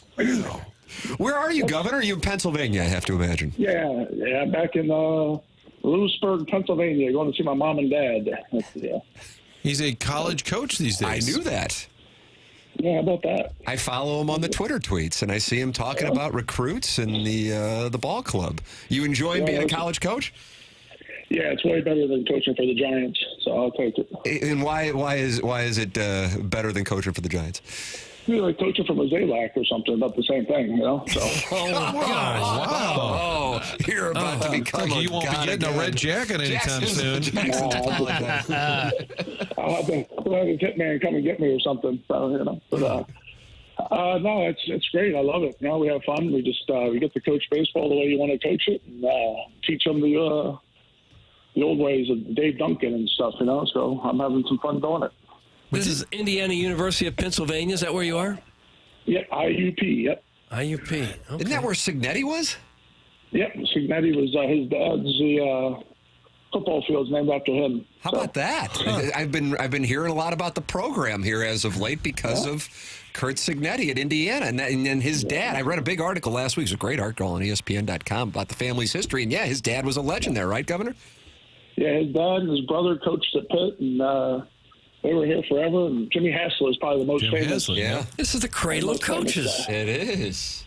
Well, the guy Frank, who was at Sirianni, is that his name? Yeah, he was a coach here at the IUP for a little bit, and then he went to the Eagles. Nick Sirianni. Yeah. Nick Sirianni. Friend of Rich School. Dan Orlovsky. He went to Frank Reich. That's who he went with when he left here. He went to the Indianapolis Colts or whatever. Oh, see, it's all. That's what the surprise guest will do. It'll bring worlds together. Did you know that? Yeah. How about that, Doug? You're being educated here. Yes, first day of school, gentlemen. McKernan, where you at? Are you at a bar right now drinking or what? What the hell are you on? I haven't slept in 3 days, Governor. I've been at cocktail lounges and Sauget the last 3 days. Geez, I don't blame you. I miss the old strip club I used to go to. Oh, no. Not while you were playing, I hope. Absolutely while he was playing. What else do you do in your 20s and a multimillionaire? You go home and work out. Yeah, the hell you do. Maybe these guys do now, Governor. We would have never gotten away with the crap we did with the phones back in the day. Oh, I would be in trouble. I'd be in trouble. But no, I mean, we took Miguel Cabrera over there one night. I left him at 7 in the morning. I said, I'm going to leave this kid out here. The son of a bitch hit 3 home runs the next day. That's the secret for the Cardinals in 2025. They don't have no fun, these kids. They just go home and drink their milk. Like Will Clark was saying, they drink their vitamin I milkshakes and stuff like that. So they went out and drinking up beer. Do your players know that you played at a high level? Yeah, sometimes they have to Google me, so it's great. But it's okay. They like how I yell at them a lot. I said, well, I'm used to Tony La Russa, so I said, you guys understand, getting yelled at is like normal for people. Has a player ever given you the finger? Probably behind my back a couple of times. What would you do to him if you saw it? No, I just laugh. I just think it's all passion. It's just emotion. So yeah, as long as you're not, rude about it, I guess. Well, as much as you pitched, is there still anything left in your arm? Can you still throw batting practice all day or anything? Well, I'm waiting to get invited back to the fantasy camp, so I can have 2 more years left of me, probably, my arm. So if I can get fantasy camp down there, and have some fun, beat up some old Cardinals legends, it'd be great. Yeah. Have you been uninvited? Did you used to go? I think I got banned. You got banned from Cardinal Fantasy Camp. Breaking news. Yeah. What happened? I don't know, something about being naked with a toothbrush in my butt. And I asked everybody if they saw I just wanted to find. I couldn't find my toothbrush. I just wanted to know if anybody could find it for me. So, Doug, you played some ball. You ever run into that in a clubhouse? Don't remember seeing that. Don't remember. I think Kleiner might be a TMA texter. Doug, just run, Doug, run. I'd like to. If I could, I would. What did you do for the Giants? Were you a roving instructor? I was a pitching coach for, about 12 years, 13, 14 years in the minor leagues. Yeah, the Augusta Green Jackets, right? Green Jackets, the Sacramento whatever they're called, River Cup. You're pretty locked in. Richmond Flying Squirrels. Richmond Flying Squirrels. I did that. I was up in the bullpen. A little bit. I coached Zach Wheeler and Madison Bumgarner. So I was. Oh wow! Yeah, so I got to see that whole team come up through, and then win some World Series, and So I miss the Cardinals. I always miss the Cardinals. Could you tell when you saw those guys that they were different than everybody else on the team? Is that something that you can spot right away? Yeah, they were first-round picks. So so you knew when they came in. Well, I saw Zach Wheeler. I knew Bum was just a tough cookie. He was a young high school kid, but they're both high school kids. But they both had the qualities of that mean streak in them. I like the little mean streak that they have, but they were a bunch of country hillbillies, but they were tough, and they just they could handle themselves on and off the field really well for as young as they were. How were you able to handle the transition of going from being treated first class with all these major league teams to going down to the minor leagues and having to deal with what a minor league team deals with? I grew up in a small town, so I sound like Kamala Harris. I grew up in a small town. Yeah. I grew up and I had it didn't really bother me because every town's 3 times the size of wherever I'm at. So I love Augusta. I just like the kids. The kids really competed at the minor league levels. They go hard at it. And they don't know what the future is. They haven't been prisonized yet. Usually they still think they have a chance to make it to the big leagues. So, it's easy to coach them in A-ball. AA, AAA gets a little bit more complicated because guys been cut. They've been released from other teams, so they kind of understand the game in a different way. So you just have to deal with personalities, and that's one good thing I was always good at, is talking to people and having fun with them. Did you get analytics shoved down you, like from up above? You're coaching in the minor league level, but the Giants are pretty advanced in that department. What reaches you when you're coaching at that level? That's what I tell people. I had Brian Sabian, who absolutely loved his scouts, and he believed in scouting, would see with your eyes, work hard, all that stuff. And then we went from him to Forhan, and it went just flip-flop. I mean, I'm trying to teach a bunch of Latin kids that can't even read or write what spin rates are, and I'm like, they don't understand it. It's like we're trying to force stuff down people's throats that don't understand stuff about their spin rates. And I'm just not a big analytical guy. I think your eye is your best test. You guys see it on TV. You guys watch. You can see who the best players on the field are. It's like, you might get 1 or 2 guys that sneak out of the whole thing, but you're cutting guys because you think his spin rate's not great. But what's the size of the guy's balls? Is he ready to come and compete? Is he ready to play some? That's what you want. And once you get out there in front of people, I could put a piece of paper on the mound that doesn't throw the ball. You need to actually have human parts out there going and throwing it. And I just don't think. I think it just turned. Everybody got, it's something new, and everybody jumped on the bandwagon, and I think it just ruined baseball. Really, to tell you the truth. I mean, I listen to Will Clark and Eric Burns talk all the time about it, and just no one hits 300 no more. I mean, the best player in baseball right now is Soto. He reminds me of Albert Pujols 300 times. But if I was pitching, I wouldn't be afraid of Judd. I wouldn't be afraid of Stanton. Soto would give me a little bit more problems, but the other guys they swing and miss too much. It's just not fun to watch. There's no one stealing bases, and Ohtani. No one's even drilled Ohtani in the ribs yet. I'm like, will someone hit him? Is that what you'd do? You'd hit him? Yeah, I mean, I hit Ken Griffey Jr. I hit Barry Bonds. And sometimes you have to hit people just to let them think you're half nuts out there. But that was part of my game because I didn't throw real hard. So sometimes you had to use other ways of means of trying to intimidate or get in their head a little bit. The governor, Steve Klein, former Cardinal reliever, the surprise guest here on TMA 101. Well, it was kind of a surprise, except for all the listeners that got the alert. Listeners got a chance to find out about it. Governor, we're getting texts from the listeners. Caller Buzz, Doug, one of your favorite Buzz? Well, I don't know. He says, what's Steve's best locker room prank? I love the butt stuff talk. Oh, come on. Governor, your favorite locker room prank? I recall you exposing yourself to me many times throughout my time in the clubhouse. And Doug, I know that's something you enjoyed as well. I didn't enjoy that. I never got flashed. The Is this going to get you in? I want to make sure I don't get you in trouble, but there's a thing called the interrogator. The who? Okay? The interrogator. The interrogator. Now, try to stay within FCC regulations. Right. I don't know if you've ever seen Carlin's 7 Dirty Words. That's kind of your moral compass right now. Right. So I was in the shower all by myself. Oh, Doug. That's how it's supposed to be. And I start screaming profanities and all kinds of things. And the whole team comes running back to see what, like, they think I'm in a fight or something in the shower. Here I'm squeezing something and screaming at it, saying, "Where were you last night?" I was interrogating my personal reason. Oh no! So the whole team came back to think I'm in a fight. And they're like, "What the hell's going on?" And then all of a sudden I'm there. I'm like, I'm interrogating it. I'm like, I just watched Black Hawk Down, so I was like smacking things around, like, hey, I thought it was a good thing. I used to do stuff like that. I used to have some fun stuff like that. Doug, you played the game. That's what goes on in the clubhouse. Well, I never saw that particular routine. I would have remembered it. Yeah. Do you remember any teammates who witnessed that moment? Was this with the Cardinals? Was this with the Expos? This was the Cardinals. No, this was with the Cardinals. We had so much fun. Probably Edmonds would know. Text Edmonds. Do you remember the interrogator? Interrogator, yeah. Do managers ever get mad at you for doing stuff like that? Or did they ever even hear about it?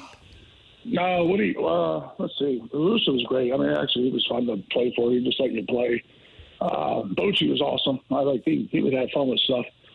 But, like Felipe, I didn't do much in front of Felipe because I was still young, and I figured I was afraid to get cut with the Expos, so I didn't do a lot of crazy stuff up there in front of him. But I learned through the years of all the sick guys that I hung out with, and you learn these bad traits, right, Doug? You know what I'm talking Right, about? Doug. Right, Doug. Didn't really have the same Barry Bonds liked you, didn't he, when you were teammates? Yeah. Barry was.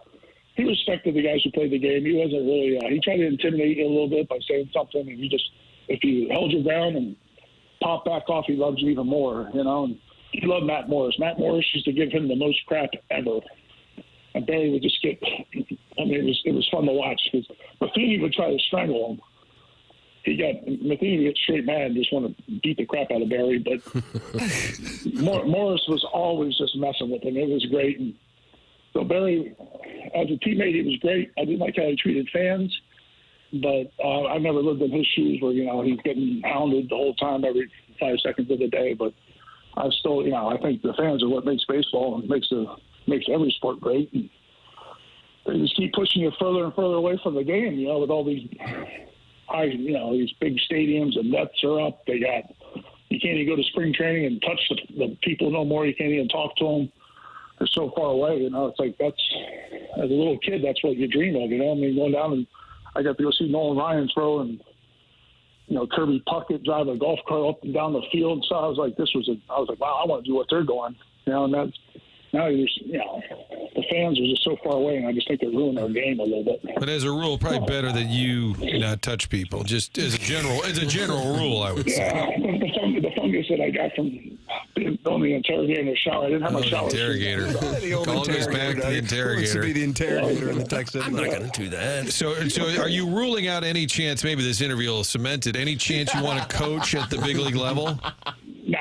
I mean, I'm done with pro ball. I mean, I love the guys up there. I have fun watching them play, but they're way smarter than me. And sometimes it's about just rolling up your sleeves and getting down to work and working hard. And it's just reading the players. You just got to be able to. I was told very simple. You got to be able to talk rich to the rich, poor to the poor, white to the white, black to the black, Latin to the Latin. You got to learn how to infiltrate. You got to become a chameleon. And I just don't think some of these coaches are really qualified to be in the big leagues, but they are. But I don't know. There's some say about playing this game. I still think you need to play a little bit to have a say in it. I don't. These kids. I mean, it's like going out in the war, not shooting a gun and then telling people what to do. It's kind of freaky. I'd rather have a guy who leads me that actually played the thing. But that's just me. It could be other people's styles and play. I don't care if you play in the minor leagues. I'm not saying you have to play in the big league level. It's as long as you played somewhere and you've done it. Like through college and probably the pro side. But a lot of these people nowadays don't even. They never had to scratch and crawl and feel that anger or the disappointments and the 50,000 people want to kill you after you blow a game, or your old radio buddy that wanted to shoot you after you blew a game or something like that. You know what I mean? Carpe diem to this guy. Doug, run, Doug, run. Yeah, run, I'm trying Doug, to. Run. That's my new avatar. Run, Doug, run. Doug's just running to the interrogator. That's all he's doing. Governor, it's wonderful to catch up with you. Thank you so much for being the surprise guest today and for spreading the gospel of the interrogator here on ESPN. The interrogator only works with the light, so you have to have the light on you back there. Remember that? So, yeah, I would think that would help. Yeah. Can't be in the dark back there in the shower. And you got to scream at it. You got to scream. You got to be like, "Where were you last night? What were you doing?" Like all that kind of stuff. Oh, there he is, Steve Klein, former Cardinal reliever. Thank you, Governor. Thanks, guys. Have a great Thanksgiving. Yeah, right back at you, brother. There he wraps all that up with a Thanksgiving well wish. After all that, happy Thanksgiving. I mean, that had to have either been the 2004 or 2005 Cardinals. You're talking about that's a 100-win team, a bunch of Hall of Famers on the team, and they run Klein's in there in an argument with his man love. Doug. I just felt like he was that story before from that 105-win club. I'm not sure we've heard about the MV3, but we've never heard about the interrogator. Yeah, it's about time we told that story, unearthed that truth. What a great surprise. 8.5. 8.5 is what it was rated. Great But was the surprise ruined by the tweet? Yes, that's it's on me. I was on alluding me. to that sarcastically. It's on me. It's on me. I'll He eat seems like a guy you may have known in high school or college, just a fun-loving guy who somehow made it to the major leagues for 11 years and had a really good career. Yep. And just a normal guy as you'll ever meet. Doesn't give a rip. Don't care any less. So Miguel Cairo was at the strip bar till 7 in the morning, and then Miguel Cabrera. I thought Cabrera. I heard Cabrera. Marlins, great. And he had 3 home runs. Oh, I remember seeing him out and about. Yeah. You saw him out and about. Oh, absolutely. At Harry's. Oh, yeah. Yeah. He was. Did Kleiner serve up one of the 3 homers? That's probably the better question. I was about to say Miguel Cairo didn't strike me as. I don't think he ever had a 3-home-run game. As a guy with a 3-home-run game. Miguel Cabrera, that's absolutely on Future brand. surprise guest, Miguel Cairo. You guys mentioned Klein so much, so I scribbled it down, and I'm like, here we go. Yeah, the governor. It's a great call. That was outstanding. Email in. Design, Air, Heating, and Cooling email today, the morning after at InsideSTL.com. You can listen anytime you would like via our app. It's the TMA STL app, which you can download, and the 101 ESPN app, and you can podcast this program anytime you would like. It's brought to you by Schaefer Door Company. That's Jason Gosrow and Schaefer Door Company, sponsor of our apps here at 101 ESPN, the TMA STL app, and the 101 ESPN app. The spelling of the name Schaefer, SCHAEFER, and that's SchaeferDoor.com. And you can call or text a number they've set up for TMA listeners, 636-782-3608. When that garage door spring breaks, it's going to get the quickest response time. They service all kinds of garage doors for service and new installs, and they have Monday morning standby service for those doors that break over the weekend as well. They service commercial doors too. So if you run a business or warehouse with big, tall doors, Schaefer is experienced in these types of jobs. It's Schaefer Door Company online at SchaeferDoor.com. Schaefer Door, a Clopay master authorized dealer. So Robert Thomas had to reschedule, Jackson? Yeah, he told me he had to push it. I don't know what the situation was, but he said he could not do today, unfortunately. I was really looking forward to talking to him and getting his perspective on Maybe so they're hopefully we'll have him practicing tomorrow. The plan, I'm waiting on the text back. Okay. John Kelly going to join us? He's going to join us. He has to be moved up a little bit, so we'll do it this next segment, but the segment after that. Tim, you should probably just get the notifications if you want to know who's on the show. That's probably just that way we'll all find out at the same time. That is coming up here in the 10 o'clock hour. You're listening to TMA. It's presented to you by Brown and Crouppen on 101 ESPN and the TMA STL YouTube channel.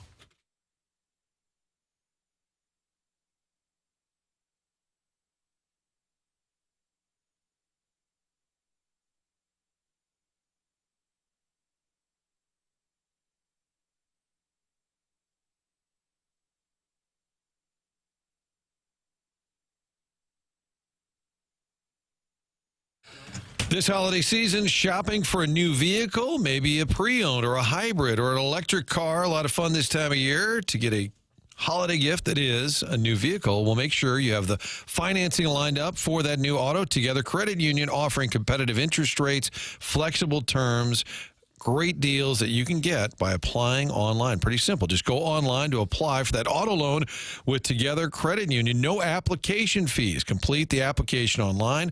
Visit one of their 14 area Together Credit Union or stop by the dealership itself, because Together Credit Union has partnered with auto dealerships throughout the metro area to ensure you get the rate you deserve to help make that new vehicle affordable. What a great combination. A new vehicle this holiday season with a great affordable auto rate through our friends at Together Credit Union. Visit togethercu.org for full terms and details. Together Credit Union, federally insured by the NCUA. Make sure you get the best auto loans available. You can do that with Together Credit Union.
It's the morning after 101 ESPN.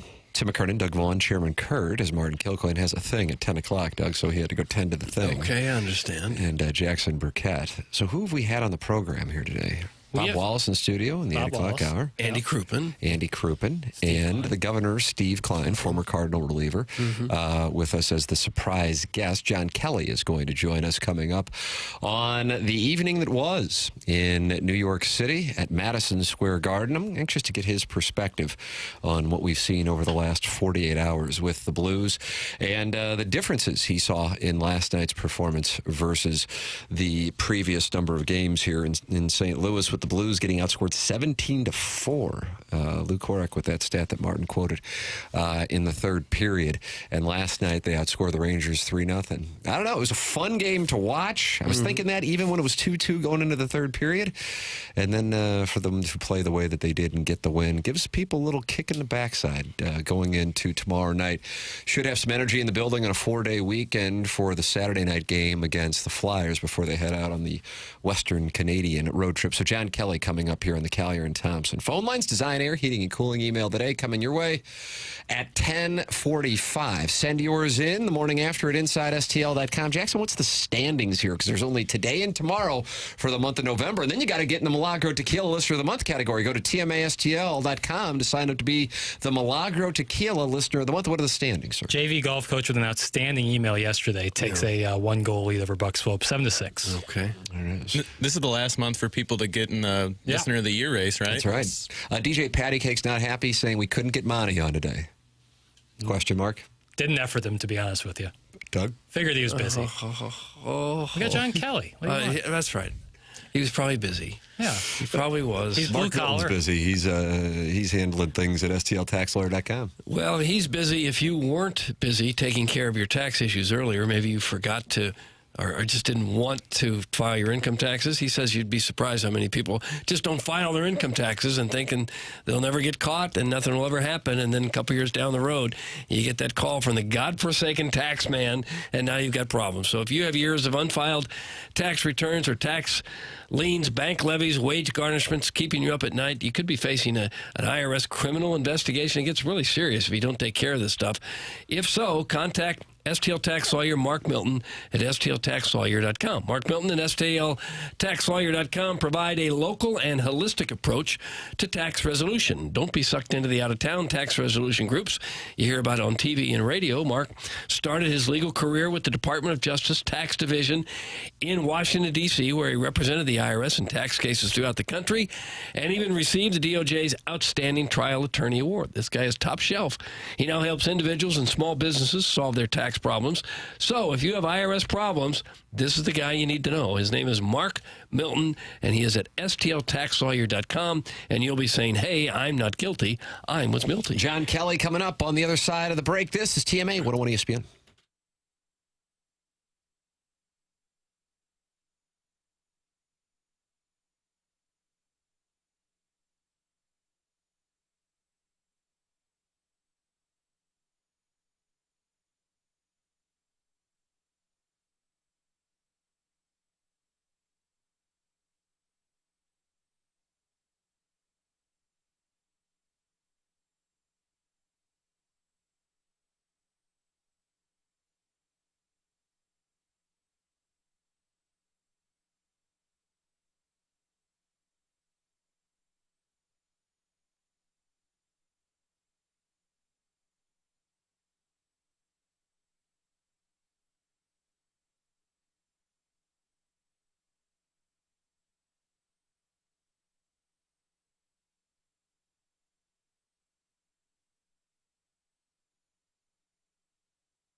Welcome back. This is the Morning After 101 ESPN. Munganess, St. Louis Acura, Munganess, Burkhardt, Alton Toyota, 10 o'clock hour. Tim McKernan, Doug Vaughn with you on the program. Jackson Burkett on the ones and twos. Chairman Kurt standing in for Martin Kilcoyne, who had a thing at 10 o'clock. And it is our pleasure to welcome the Callier and Thompson phone lines from the Blues broadcast team, John Kelly. Good morning, JK.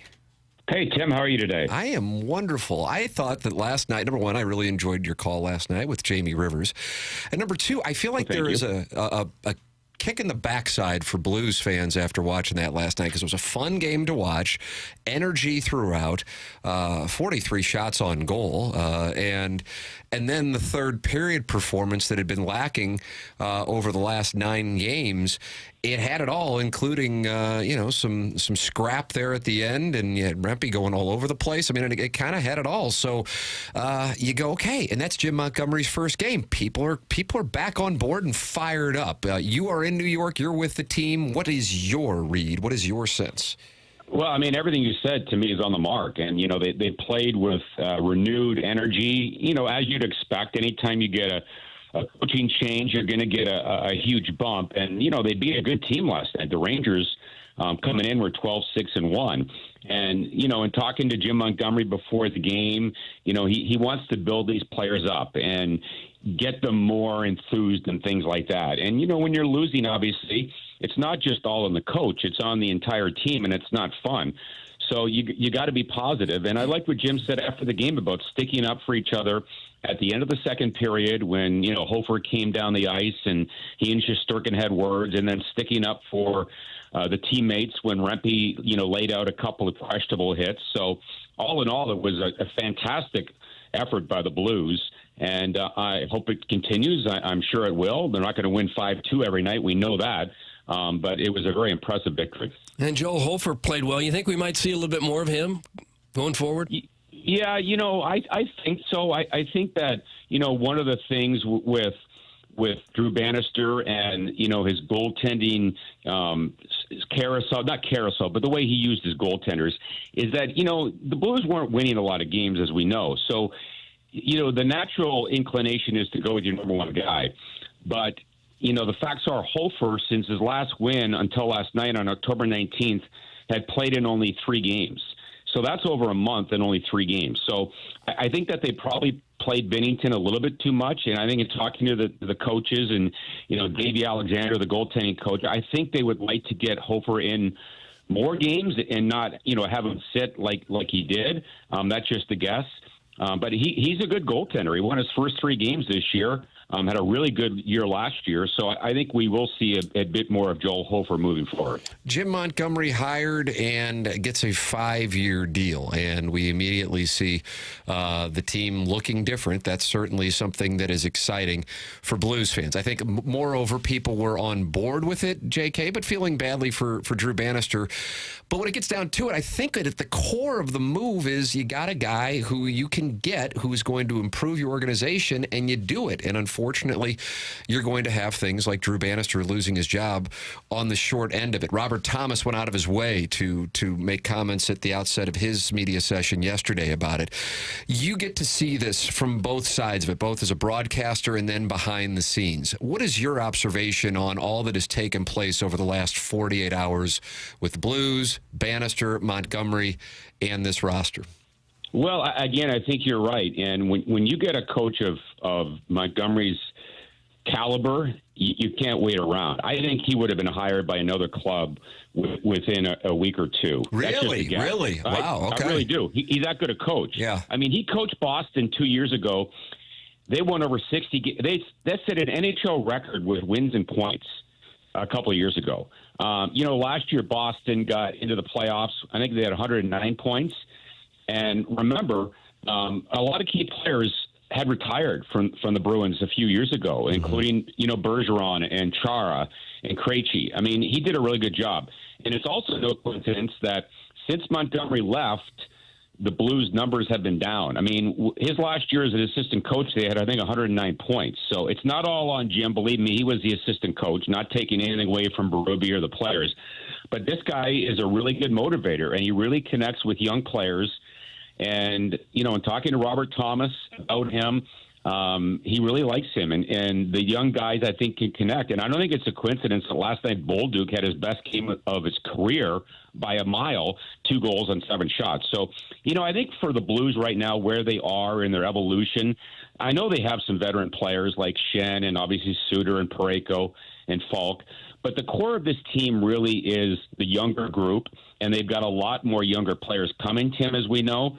So I think that he is the right coach at the right time because I think he really does connect so well with young players. And first off, I reacted like that because I didn't know if there was another organization coming after him, and that is why he got the deal that he got from the Blues. It doesn't surprise me that other organizations would be interested, and I think that probably played a big role in the Blues making sure that they got him and gave him the deal that he got. And then secondly, something you brought up, which I was just about to ask, Zach Bolduc. I mean, hey, they won the game. That's awesome. But if you can also see in correlation, John, the team seeing these young players start to develop, that is where the home run comes from. And to see that in the first game from Bolduc, you and Jamie Rivers asked him about it. What was the difference last night? And he talked about, he met with Montgomery, said, skate with confidence, play your game. And he said for him that confidence matters. And then you see him have those shots on goal, nearly a hat trick. For you guys, what did you see in a difference last night for Bolduc? Because that could be a big, big part of this team's story if he can get it going. Yeah, I get it. It's the future of the team is players like Bolduc, and even Thomas and Cairo are relatively young players. So what did I see differently? Bolduc's he battles hard every night. I really like his battle in the corners and things like that. But, he was averaging about a shot a game through his first whatever games he played, 15 games this year. He hasn't played every game. And last night he had 7 shots. So, he had more confidence with the puck, and he was making plays. And, he led the club with 7 shots on goal, as I said. So what I saw was a more confident player. And, for some players, a coaching change does that. I don't know why, but it does. And he played his best game, as I said, as an NHLer. So it's fantastic to see. I mean, the Blues need Bolduc to score goals. He had 5 goals last year at the end of the season. He's got a really good shot. So if he's only going to get a shot a game, then that's just not good enough because he's got such a good shot. And you can say that about other players. As Doug Armstrong said the other day, regarding the Blues' lack of goal scoring this year, he said sometimes they try to pass the puck into the net. And it was a great line. This team, for the most part this year, a lot of nights overpasses. And I don't know why. To me, when you're not scoring, you think you do the opposite, right? But sometimes you just don't have the confidence, and you try to make the perfect play, the next play, and it's not there. And I was thrilled to see them get 43 shots on goal last night because they need to shoot the puck more, and they did last night. How long do you think a bump from a new coach can last for a team? I guess it's possible it lasts for the rest of the season, huh? Well, in 2019, it lasted for a long time, didn't it? Yeah. So, I don't know. It's obviously not all on the coach, positively or negatively regarding Bannister and now Montgomery. It's really up to the players. But I think that, as I said, he's a coach that really connects well with younger players. And, the Blues need that right now. And they had lost confidence. They weren't winning a lot of games. As Tim mentioned, the record in the third period in the last 8 games prior to last night was not good. They had been outscored 15-3. So they had a lot of winnable games and didn't get points in most of those games. And I think a big reason why was they were a little bit too conservative because they didn't have the confidence. So now hopefully with Monty coming in, they'll win more games, score more goals, and hopefully the confidence will build. And as you said, Doug, I don't know how long it's going to last, but hopefully it can last a long time here.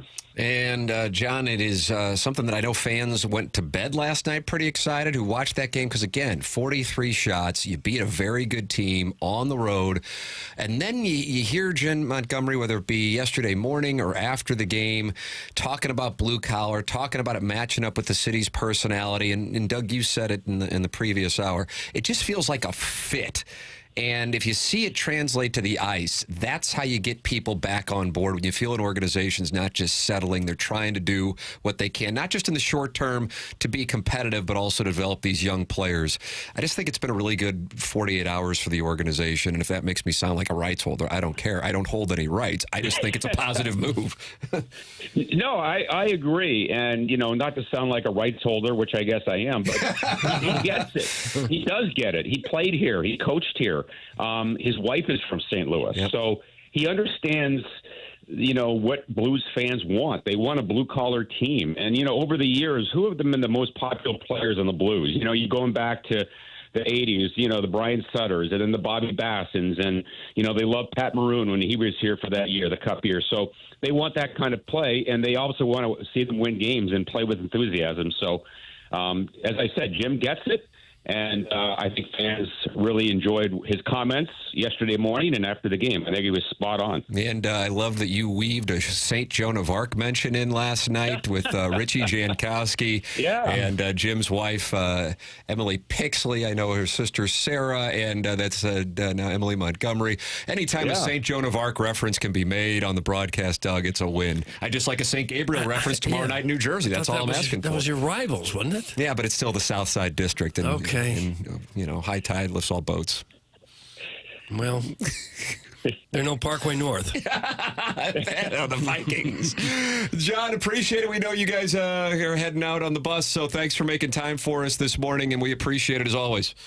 All right, Tim. Thanks for having me. We'll talk to you next week. All right, sounds good. That's John Kelly with us here on the program. And, St. Joan of Arc, Doug, that was lovely to hear them brought up, I think, in the third period of last night's broadcast. I don't think that was necessarily expected if you had the bingo card out. Design Air is the sponsor of our email today, online at designair.com. That's Seth Goldcamp. Doug and I are clients.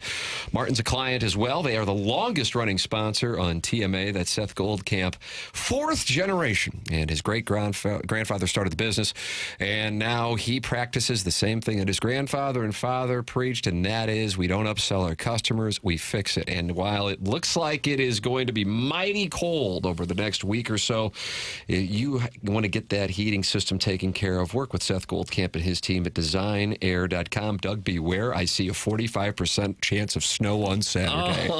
I see a 45% chance. Missouri and Arkansas are going to be battling the snow down at Faurot Field, possibly, on Saturday. A high of 29 on Sunday. No. A low of 15 on Monday. It's getting serious. Yeah. Designair.com is where you got to go.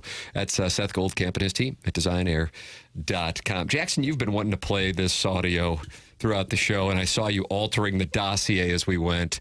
Dan Hurley, a Banty rooster. I don't have audio on it, but I want to have a discussion about. Oh, we wanted audio. We wanted I can get badly. well, it's not that interesting. It's him just like BSing his way through an answer of him blowing the game. I think Dan Hurley being unlikable might be one of the things college basketball needs. He's got the two-time defending champ. They need a villain. Yeah, and he's easy to be a villain. Yeah, this is something else. So, all right, fair enough. Doug, you will not get audio, but you will get Jackson's discussion. Okay, so not much good audio. We really have no. I can play his post game. I can play his post game presser. It's like a minute-long clip.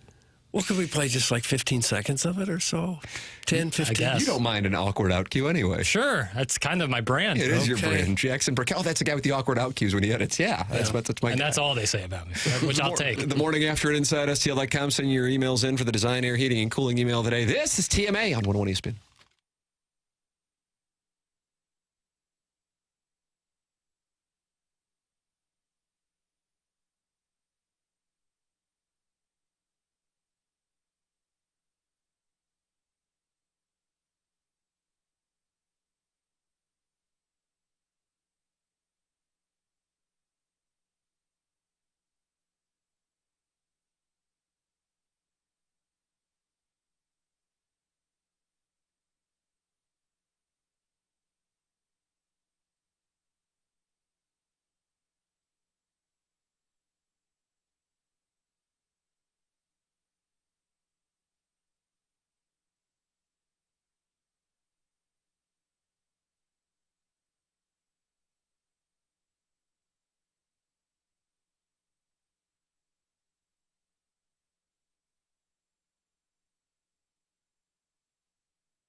Sunny day in Sula, and I'm feeling like a beer. How about this, Doug? What do you got going on? Just down the road, I know I'll get These are the fellas that came into this jam. My drink with a friendly smile, a perfect It's nice little return music. It's the heartbeat of good old St. Louis. How about that? It's St. Louis, St. Louis, St. Louis, St. Louis.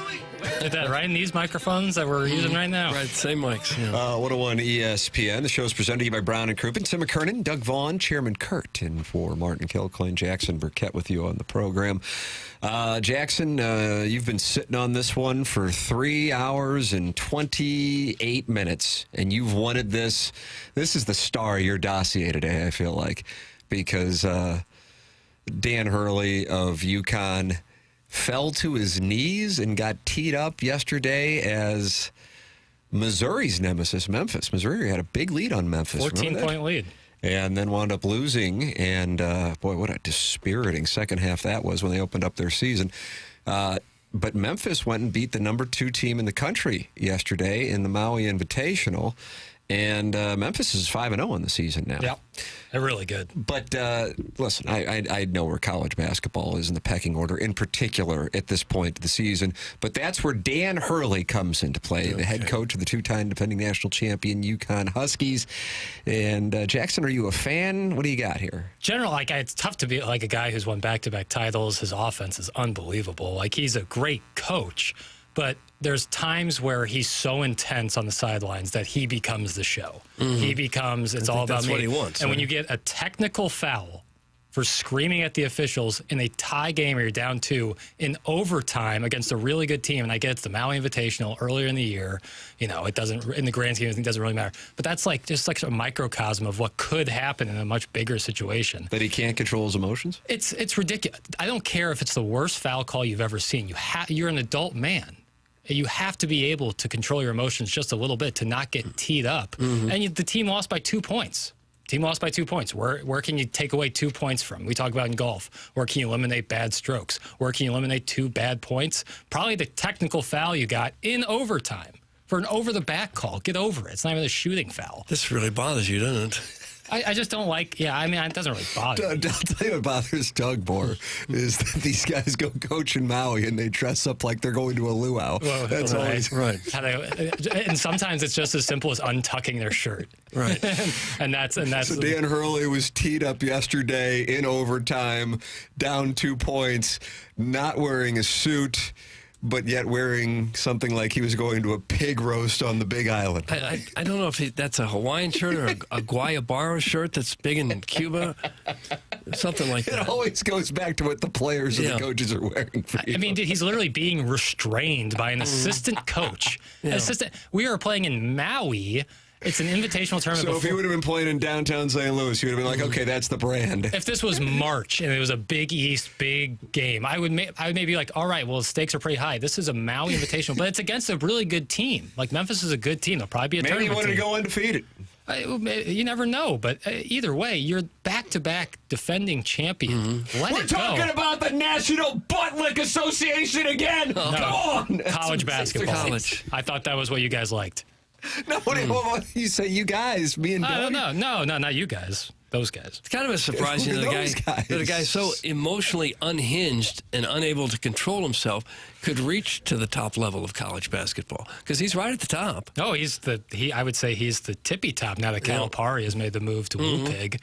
I think he's him or Izzo, and I just don't get the craziness on the side. I get being intense. We've seen Bobby Knight, many coaches be super intense on the sidelines. But when it's costing your team's games, I mean, obviously you can chalk up a lot of 2 points across the game to not helping your team. But when you do that in overtime, it's just so look at me. Yeah, it's like Sean McVay having to be held back by his assistant coach from going at this ref on over the back call. It wasn't even a shooting foul. Is Libby Jack calling out a college coach for not being an adult when he yells at the refs during his pickup games? Oh, you don't. See if you can spot. See if you can spot the difference. I also never get teed up. But you yell at the referees? I don't yell at them. I ask questions. Some poor guy trying to earn another $10. I don't yell at them. Well, those guys are making $15, $20 a game. Somebody's got to hold them accountable. Thank you, Chairman. All I'm saying is if I go up and I get hit on the arm and they call it on one end and not on the other, I'm going to make a point. But I'm not yelling at them. You'd have no game at all if these guys didn't come out and officiate. You couldn't even play. Call your own fouls. I feel like it'd be hard to get all worked up in a Guayabara shirt. Just yields happiness. It does. LOL, Jackson talking about adult males. Maybe the refs shouldn't be teeing people up in big parts of the game. That's from the 314. Nonsense. That's not. You have to control. You have to control chaos as a ref. And watch Dan Hurley the entire time. Watch Dan Hurley. He should have been teed up like 30 seconds before that happened. He was like he was irate, like going crazy. I find myself rooting against him just because of him. And you know what? Tim brought it up in the break. College basketball needs a villain. Like, I think villains are good in all sports. Like, no matter what. I think it'd be good for baseball if the Dodgers became like the evil empire of the Yankees. Yeah, I want to see somebody take them down. I think the Chiefs are a little bit that in the NFL. Like, I think having villains, especially ones who have back-to-back titles like UConn, it's a good thing. And Dan Hurley's a great face for that because, antics like that's craziness. But everybody likes to watch a train wreck. It doesn't mean it's a good thing. Well, a train wreck is different. Like, he's like the...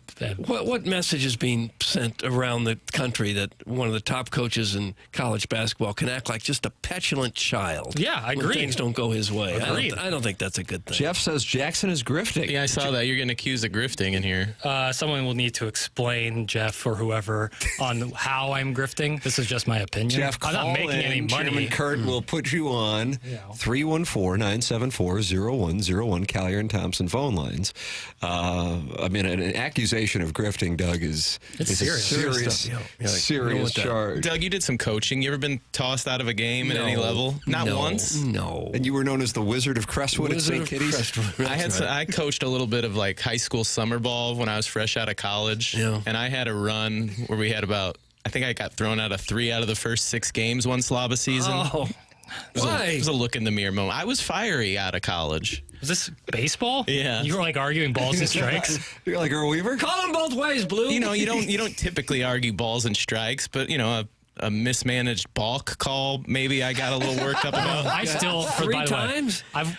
So go ahead. I'm sorry. No, please. I've watched baseball now my entire life. I still really don't know what a balk is and what it isn't. Can't flinch. You got to come set. Yeah, Can't but flinch. there's a bunch of. It's like seems like just whatever the ump feels like. If it's a balk or not, I never know.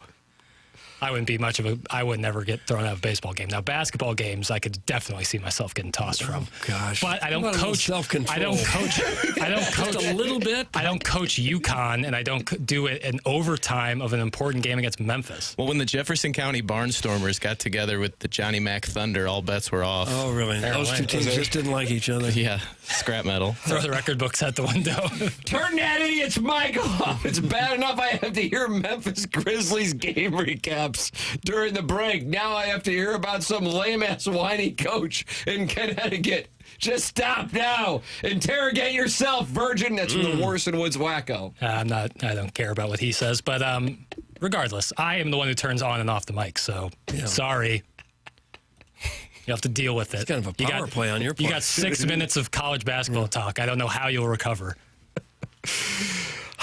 Doc, it's such a shame when we see it really get away. And this is all Hurley's fault. We wouldn't have gone there for Meanwhile, friend Josh Schurz got a W yesterday. Robbie Avila back. Chaffetz Arena debut. Quinnipiac.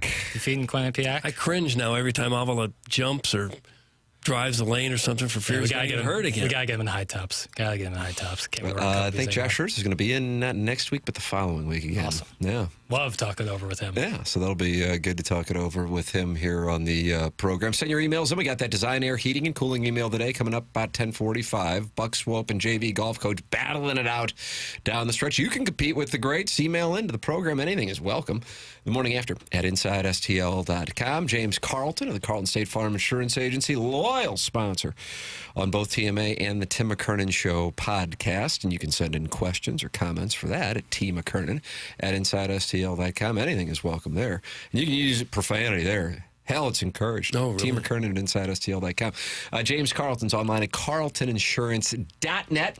He presents Gabe DeArmond on Mondays and Fridays here on TMA. He's my insurance agent, so I can speak to the customer service I get from James and his team firsthand, and I am so happy I made the switch 5 years ago. It's James Carlton, carltoninsurance.net. If your insurance costs a leg and an arm, call James Carlton.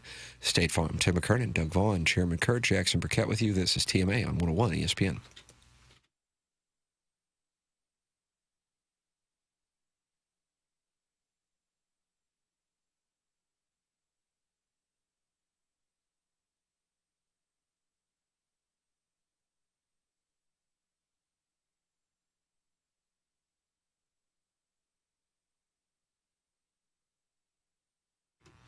Hey, this is Tim McKernan for Aesthetic Design and Build. They've been building high-quality custom decks and outdoor living spaces now for over 30 years. And I got to meet Dan and his team at their showroom in Chesterfield Valley, and they walked me through all the different types of custom work that they are able to do, from a full-on custom deck, adding on a pergola, or even looking to shade your covered patio with retractable screens. That's why they came to my home, and we took a look at what the options were. The best thing is they don't take the high-pressure sales route or come back weeks later with those gimmick discounts. They encourage you to go out and do your research, and they're confident that once you compare the work that they do at Aesthetic Design and Build and what else is out there, you will see that they are the better choice. Call them at 636-532-5008 or visit them online at aestheticdesignandbuild.com. That's aestheticdesignandbuild.com, and let them know I sent you their way.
This is Action Jackson with a Sports Center update driven by Johnny Londoff Chevrolet and Johnny Londoff Autoplex. The Blues win last night, first game of the Jim Montgomery era for the Blues, 5-2 over the New York Rangers. No game tonight, but they'll be taking on the Devils tomorrow night. You can catch that game right here on the home of the Blues. Pregame starts at 5 p.m., puck drop at 6 p.m. But if you're looking for some sports action tonight on 101 ESPN, don't worry, because the Heat take on the Bucks. Fear the Deer tonight, right? It's pregame at 6 p.m., tip-off at 6:30. That was another Sports Center update driven by Johnny Londoff Chevrolet and Johnny Londoff Autoplex. See them at Londoff.com. Chevy, together we drive. You kidding me?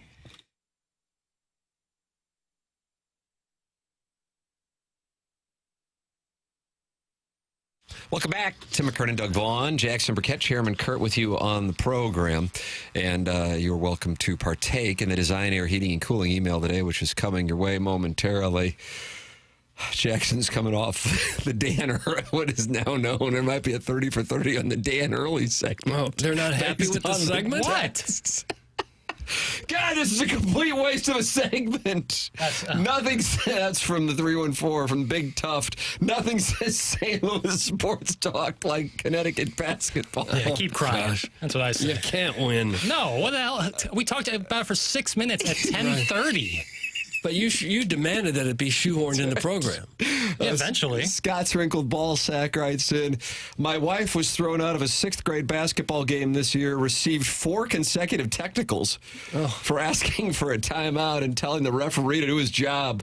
Quick hook and was shown the door. Fun time. Yeah. Some Scott's wrinkled ball sack. It is frustrating when you keep asking for a timeout and the ref doesn't honor you. It's like, come on, give me 30. I just need 30. I don't need a full. I just need 30. How can he not honor you? Could he not hear you or see you? Or yeah, there's times. Just sometimes you fall asleep at the wheel. Tim, that was erroneous on all accounts. We actively get patronized by this Ledoux-loving basketball fiend, and we're supposed to enjoy it? Stop it! Oh, basketball's like super popular. Like I don't know what rock people are living under, but they play basketball in the winter, and most people watch it. Now you're starting to get angry with us. It did lose out to the MLS in that poll we had on the Twitter tweets a couple weeks ago. Yeah, people were lying there. People thought there was like, oh, well, St. Louis City, I'm more interested in them, so I'm going to answer that. That wasn't the question. It was MLS or NBA. Most of these people can't even name every MLS franchise. Doug, could you name every NBA? No, I don't want to be asked that question. Yeah, exactly. When people answer. I enjoyed the Segi. We need more college b-ball talk on the presentation. That's from Kwame Voyukas IV. SLU basketball fan. He knows the deal. Let's see. I didn't particularly care for the segment, but F the haters, Jackson. How about that? I appreciate it. We weren't really asking for like a review of the 10 o'clock hour. But you're getting it. Yeah, yes. We want more sports, and we want less sports simultaneously. Right. Just give us what we want. Yeah, it's unbelievable. That's the best text I've ever heard. That's the one. If I had time passengers up, if I was good at my job, I would play it right now, but I don't because I'm not. For the purpose of clarity, it's tougher to play drops on 101. Yes and no. Well, it's tougher when I'm Joe We answer. want more sports. We want less sports simultaneously. Yes and no. It's a little physically further away from me, but when I'm talking, it's tough for me to stop what I'm doing, turn, pull it up. You get it.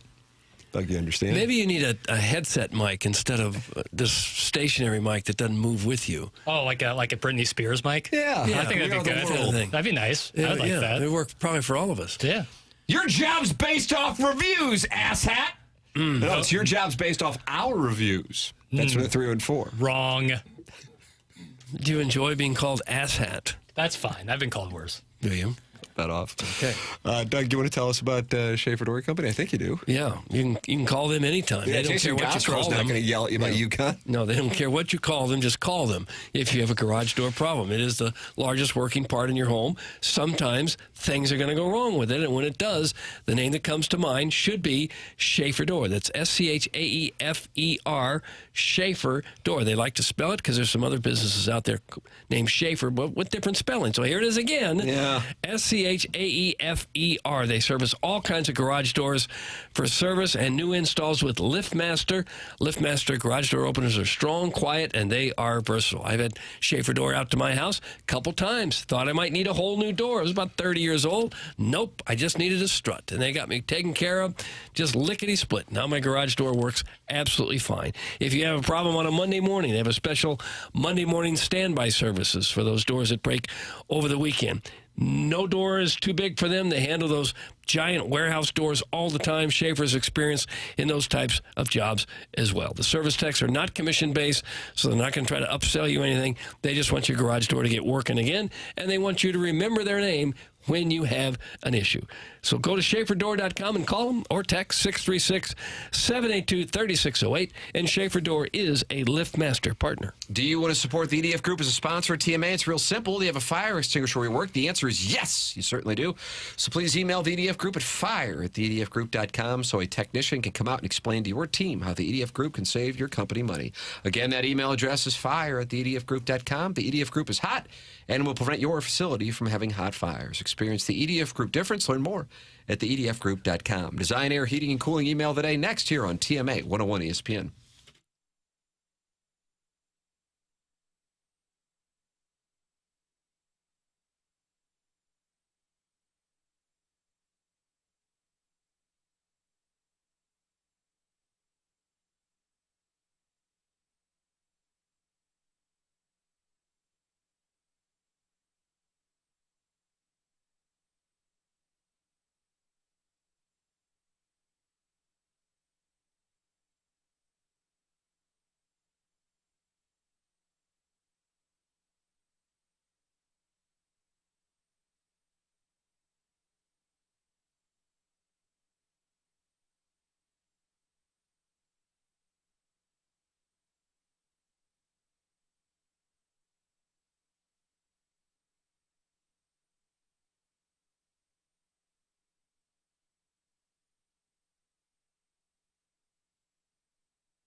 Welcome back. This is TMA. It's presented to you by Brown and Crouppen. Munganess, St. Louis Acura, Munganess, Burkhardt, Alton, Toyota. 10 o'clock hour. Tim McKernan, Doug Vaughn with you on the program. Chairman Kurt sits in for Martin Kilcoyne in the 10 o'clock hour. Jackson Burkett's on the ones and twos, advancing his basketball grooming. Is that what it's called? I guess this is, people didn't know that the sport existed, really. That's what it seems like to me. Ladies and gentlemen, it's time for our Design, Air, Heating, and Cooling email today. Jackson, we got a two-man race. What do we got? Am I reading the emails today? No, I am, but with the standings. You want the standings is what you were looking for. Yes. Right. JV golf. Well, I read them yesterday. JV golf coach 7, Buck Swope 6. Thank you. Did you just say I read them yesterday? Well, I thought snippy. Yeah, snippy right there. I was saying I thought he was leading to me to read the emails because I read them yesterday. I thought you meant I read the standings yesterday, and it's like once I've done it once in a week. No. People cycle on and they cycle off. That's exactly right. All right, so we have a 1-goal lead for the JV golf coach with 7 wins this month. Buck Swope has 6. Wouldn't it be fun, Doug, if we had a one-game playoff tomorrow. Oh, Bucks Hope wins. That's what we'll have. Good times. Yeah. And Young, what a great Sports Center update. Thanks for that, Pringle. You bet. It's signed #1 Asian intern Brian Henshin, but Doug knows him better by his YouTube personality, ASMR Ting Ting 102.5. She/them are whispering all your favorite Christmas songs with sporadic updates on UConn men's basketball and NBA games. Hey, while you're there, sign up for my bi-weekly Colts newsletter, wherein I whisper vague updates on the NFL team formerly of Baltimore. Subscribe now, tickle that bell for notifications, and drop me 5 likes, and you'll be entered to win a couple meatballs from the Pasta House. Email me, Kilcoyne, at the 2 Fox, and he'll hook you up for a couple extra entries. Brian Henshin. Hi, gentlemen. So much to be thankful for this year. Welcome home, Martin. Big Al from the morning show. Doug, that full, lush head of hair is definitely something to be thankful for. Jackson, our pale, sweet prince, who somehow has lighter hair than skin. It's true. And Tim. Tim. What can we say without sending a 10-page email about Tim? Perfection personified. Looking ahead to the next holiday, all I want for Christmas is for someone to play more than 3 damn drums per show! Oh. Jesus! That's from Jackson's Drop Auditor. Oh, great. Jackson's Drop Auditor. Add that to the list of all the things to be mad about in the world. Can you imagine being mad because some radio station doesn't play a half-second drop? Like, when was I supposed to shoehorn one of those in there? Bob Wallace in here, give him a Frank drop? Come on. He probably would have enjoyed it. It would have been weird. Write this down and underline it twice. Tim was awe-inspiring today, to the point where he ignited me to want to be not only a better emailer, but also a better person. Oh, God. It's nice, though. Here come the lemmings. This email is about the first time I saw a guy dunk his donuts in on another guy. Doug, it says in on another guy. Kramer is this guy's enemy. How did it get through? How did it get through the censors? Chairman Kurt, how did it get? Jackson? I like that your phone screening process just involves heavy breathing.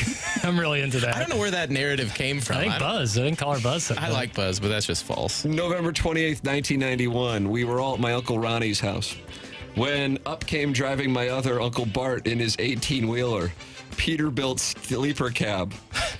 There's just periods throughout this email. It's so bad. I had to read it yesterday. It was impossible. He had timed his trip to make it for Thanksgiving. After dessert, Bert was moaning and groaning about his bad back after the first leg of his cross-country trip. My buddy Butchie was enrolled in an advanced manual therapy concepts for the spine trade school. They have trade schools for that? I don't think so. So we offered to help rather quickly. Period again. Bart was loose as a goose from the neck down. Period. Butchie said, period, take off that whole Hawaiian shirt, flip all over, and get your naked body on its back. You still need an adjustment. Your jawbone's out of whack. With that, he gave him the Lipton treatment. Teabagging him for 10 minutes. Oh. Butchie must have been pretty sweet because Bart broke out with an acne-covered face in seconds. That's from Sid. Then he has a middle name of Ann. And then Manos is the last name. Sid. He always nails the ridiculous last names, but he throws periods around like a candy. After spending most of 2024 watching our local sports ball teams flounder, then overcompensate by thumping their chest when they beat the worst team in the conference. Or give their manager a contract extension following the worst season in decades. I mean, these things really did happen. I know. You're going to see a cigar on Saturday if they are to beat Arkansas. Just know that. There's finally some promising local sports news to report as the Blues open the Jim Montgomery era with a resounding 5-2 win over the Rangers at MSG. Of course, Libby Jack was too busy pleasuring himself to Ja Morant to watch the game, but that won't stop him from crapping on Jim Montgomery's blue-collar characterization of his team's performance.